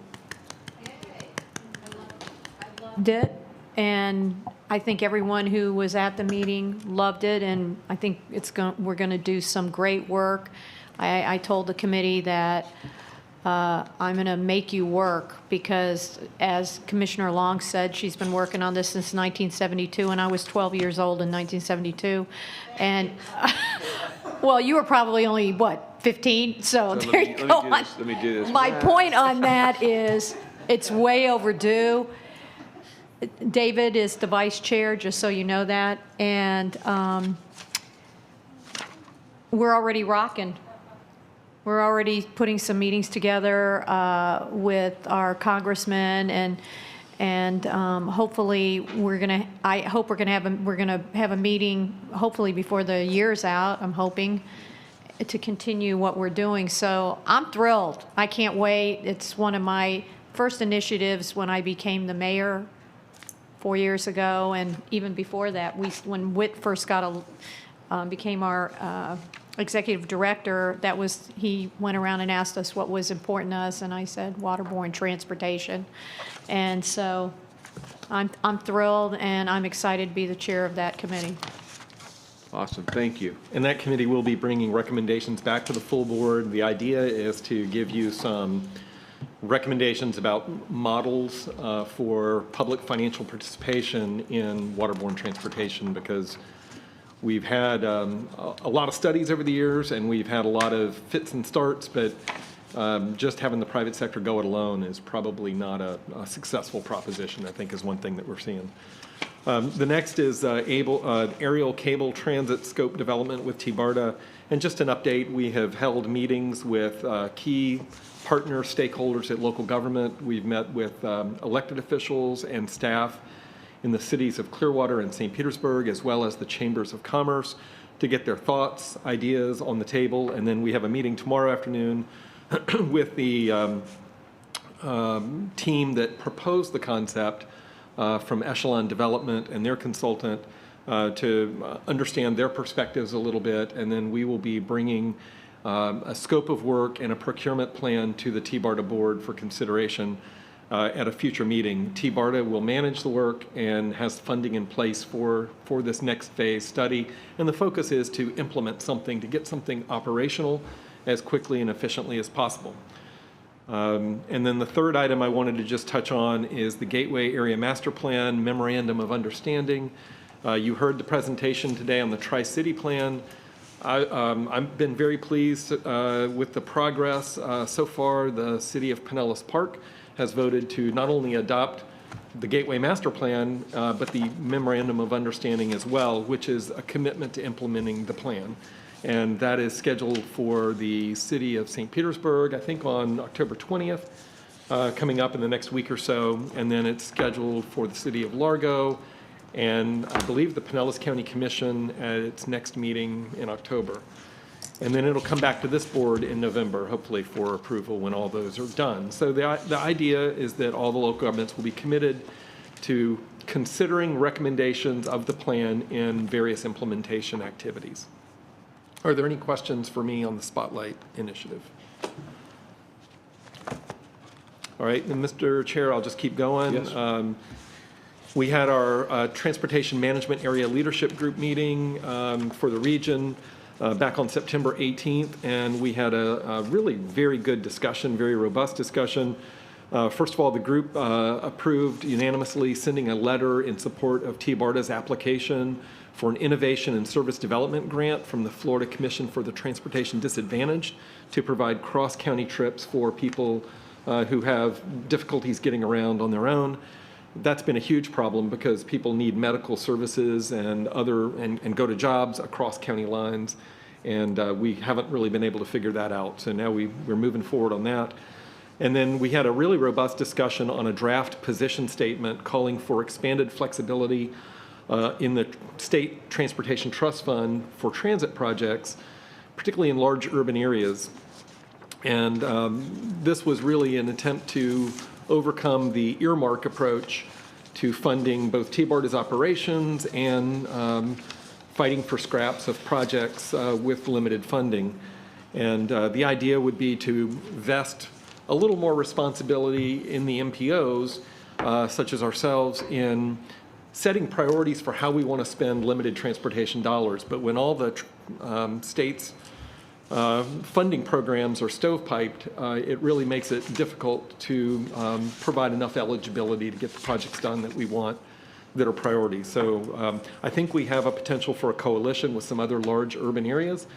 And, there would have to be a mentality that it's not necessarily expanding the pie, but it's giving you more flexibility to make decisions. So if this comes to fruition and we have that flexibility, it does mean that you're not funding something that you would have previously funded and you're choosing to fund something else. It's not new money, but we think that there's an opportunity to have some good success with that. And some of these changes are administrative and operational that the department can make, and others may require statutory changes. So we agreed to provide a streamlined legislative request around those items that require legislative approval so that they'll read it. And let's see, any comments or questions on the TMA Leadership Group meeting? The next meeting will be November 20th, where they will approve that position statement. And I would like to bring it to this board at our November 10th meeting so that we can make a recommendation to the TMA. Okay, I'll keep going. Not seeing any comments. And that position statement's in your packet. The Legislative Committee met for the first time since March earlier today.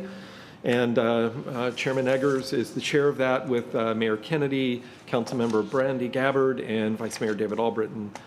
And we started discussion of a set of legislative priorities for the 2021 legislative session. And there was a good discussion about the implementation of House Bill 1339 that was passed last year, which restricts local government's ability to limit affordable housing in areas that are industrial or commercial. And that does eliminate our ability to implement one aspect of the countywide plan because we have a lack of industrial land, and we do try to preserve that as much as possible. So now we're looking for common guidance, working with the planning directors on how you would allow affordable housing in an industrial area and what things to consider in doing that. It was a really good discussion, I think, of the committee, and there's a lot of pros and cons of that. We have both an industrial land crisis and an affordable housing crisis in Pinellas County, so we need to figure out how to deal with both of those, and this opens up some opportunities to do that. We also discussed the rectangular rapid flashing beacons, and that bill likely coming back that would require those to be turned red or be eliminated if they can't be turned red. And then finally, in terms of legislative priorities, we went through a number of these ideas. Some suggestions in addition to what we had listed were some provision to enable continued virtual meetings outside of a state of emergency, because they've actually expanded participation in a lot of things. There was some discussion of extension of the CARES Act for COVID relief, because that's due to expire at the end of the year, and there is a lead time to verify the folks who are applying for that, and a number of other items related to vacation rentals that were mentioned. You mentioned, Brandy said you didn't mention David Albritton as he's on the committee. Yeah, I mentioned David Albritton on the committee. Are there any questions about the legislative committee and its work? We hope to bring back some recommendations to this board for legislative priorities in November. And failing that, we'll do it in January. The session starts in March, so I think we have plenty of time. We will be taking into account the Metropolitan Planning Organization, local governments around the county, and Florida League of Cities and Florida Association of Counties. And the last item that I had, I think, is our countywide housing strategy and virtual summit series. How many of you were able to participate in that last week? Anyone? Commissioner Eggers? I know a couple of other folks did who may not be here today. We kicked that off on October 9th, and the idea is to build a countywide strategy to address the critical shortage of affordable housing in Pinellas County. You were there as well? Okay, great. And we're going to be working with all 25 local governments. And this is starting off with a webinar series because we couldn't hold a virtual summit in person. And we'll be dealing with the state of county housing supply and demand, assessing the challenges and opportunities for building affordable homes for people, looking at best practices in innovative finance, coordinated planning, local government actions, regulatory reform, and opportunities to partner and collaborate. The summit is free and open to the public. Anybody who's interested in this topic can find more information at homesforpinellas.org/summit. And Pinellas County's been great about hosting this in partnership with us. They are doing all the communications behind it, and it's been a heavy lift, but I think it came off really well the other day. Agreed. And we did the nominating committee, so I am done. You are Mr. Chairman. done. Okay, thank you. Any questions for Whit on any of those things that he kind of went through pretty quickly? Thank you, Whit. Appreciate it. I had a quick, Yes, Mayor. just for something for later, you don't have to, unless you can tell us. Can you provide us with an update on where the Alt 19 study that they did and the improvements that FDOT planned to make to Alt 19? I don't think we've seen their final version of the plan, and it's been quite a while, and I've got people asking me about it. Okay, so- you're talking about the corridor plan. Yeah, the from corridor Tarpon all the way plan down. and the Yeah. congestion management and all that. Yeah, really good question. I am learning a little bit that this pandemic is having some effects on the Department of Transportation that maybe a little more than I anticipated. We've heard that at least one planning study has been put on hold. The Drew Street study, we found, has been put on hold temporarily. We hope that's not a long hold. It's my as the Reardon's state not is gonna looking like at that. budget issues.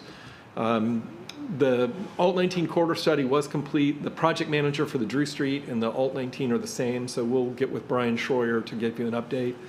I also want to just say that through the Safe Streets Pinellas initiative, Sarah Caper has been working with the department on a demonstration project at Alt 19 and Curlew Road. And we used some new technology, and I can't remember the name of it, but it was looking at, it has video technology and was identifying near misses that are happening, not the crashes, but the near misses, and it is pretty scary. We've briefed. What have I been telling you? I know. We've briefed. We need a turning lane there, Whit. I'm sorry, I don't care what FDOT says, we need a turning lane. We need some improvements there for sure. Which intersection? This is at Curly Road and Alt 19. Causeway. Which has our, probably our heaviest bicycle and pedestrian volume outside of a downtown. Yeah. And we have briefed your staff, and I think you're next on the briefing list. Okay, great. Thank you, if you can just keep us posted. Jensen, do you have anything you want to add to any of that? Yeah, thanks, Whit. I just wanted to add on Drew Street, Whit did say that the study is temporarily on hold. However, with the specifics towards the sidewalk gaps on Drew, that has gone through currently, I want to say it's through the design process on that. So we're just trying to secure funding, a quick funding with that fast track contract in order to get those sidewalk gaps completed out ahead of the study. So we're still working on that side of it, but like you said, the specifics for the Drew Street project have been put on hold, just temporarily. Okay. I know somebody had contacted our office about that yesterday with some frustrations about it, and I don't know if we've circled back with him on that little piece of news, but I gave him an update on that. I will provide that update on the sidewalk progress, so thank you, Jensen, for that. Okay, great. Council member? Yeah, you know when that's going to be back on track? At this point, we're not sure. We're still kind of just waiting with everything involved with COVID. Obviously, we know that's a priority from the board as well as Ford Pinellas, so we're trying our best to do everything that we can to get that fast tracked. But as of now, I really don't have any more information on that timeline. We'll keep working. The study's supposed to be about 9 months, so it won't be a long study, and we hope it won't be a long pause. Okay, just real quickly on informational items, of course, I usually try to reference the traffic fatalities map that's here because I think it's obviously something that is near and dear to us in terms of all of our work that we do is to try to minimize this page and the effects. Lots of discussion. There's about 65 fatal crashes they're showing this year, 17 to pedestrians and 6 to bicycles and 15 to motorcycles. So obviously the rest of them are auto vehicles, but still obviously a lot of work to be done, but just wanted to make sure that we always draw attention to that. And then there's of course, as always, there's a Pinellas Trail user count study in there that I think is really interesting. It's good to share with people kind of how much our trail's being used. And I did get an update this morning about the North Loop Trail going through Countryside, I guess, is under construction now. There's still a gap in there of people not wanting it here, but they want it there, and those people don't want it there, they want it here. So we're working through that still, but that contract has been let, and so it will connect the overpass on 19 to, what's the park? Chestnut. Yeah, Chestnut Park in Eastlake. So anyway, that's moving forward. I did have on committee vacancies, LCB has still 2 openings, one for a citizen who's a TD rider and citizen over 60. And that's the only one I am showing here. LCB membership listing, no, nothing there. Okay, and then of course we talked about the Homes for Pinellas tour. There is we've talked about the virtual bike tour. I did want to also mention that on Nursery Road and at Duke Energy Trail, there's a demonstration project on October 26th from 4 to 6. So if anybody can make it out there, of course, masks and distancing is going to be in play, but please come out and join us for that. And with that, I think I am finished. Is there anybody else who has any other business for the group? Okay, with that said, this meeting is adjourned. Thank you.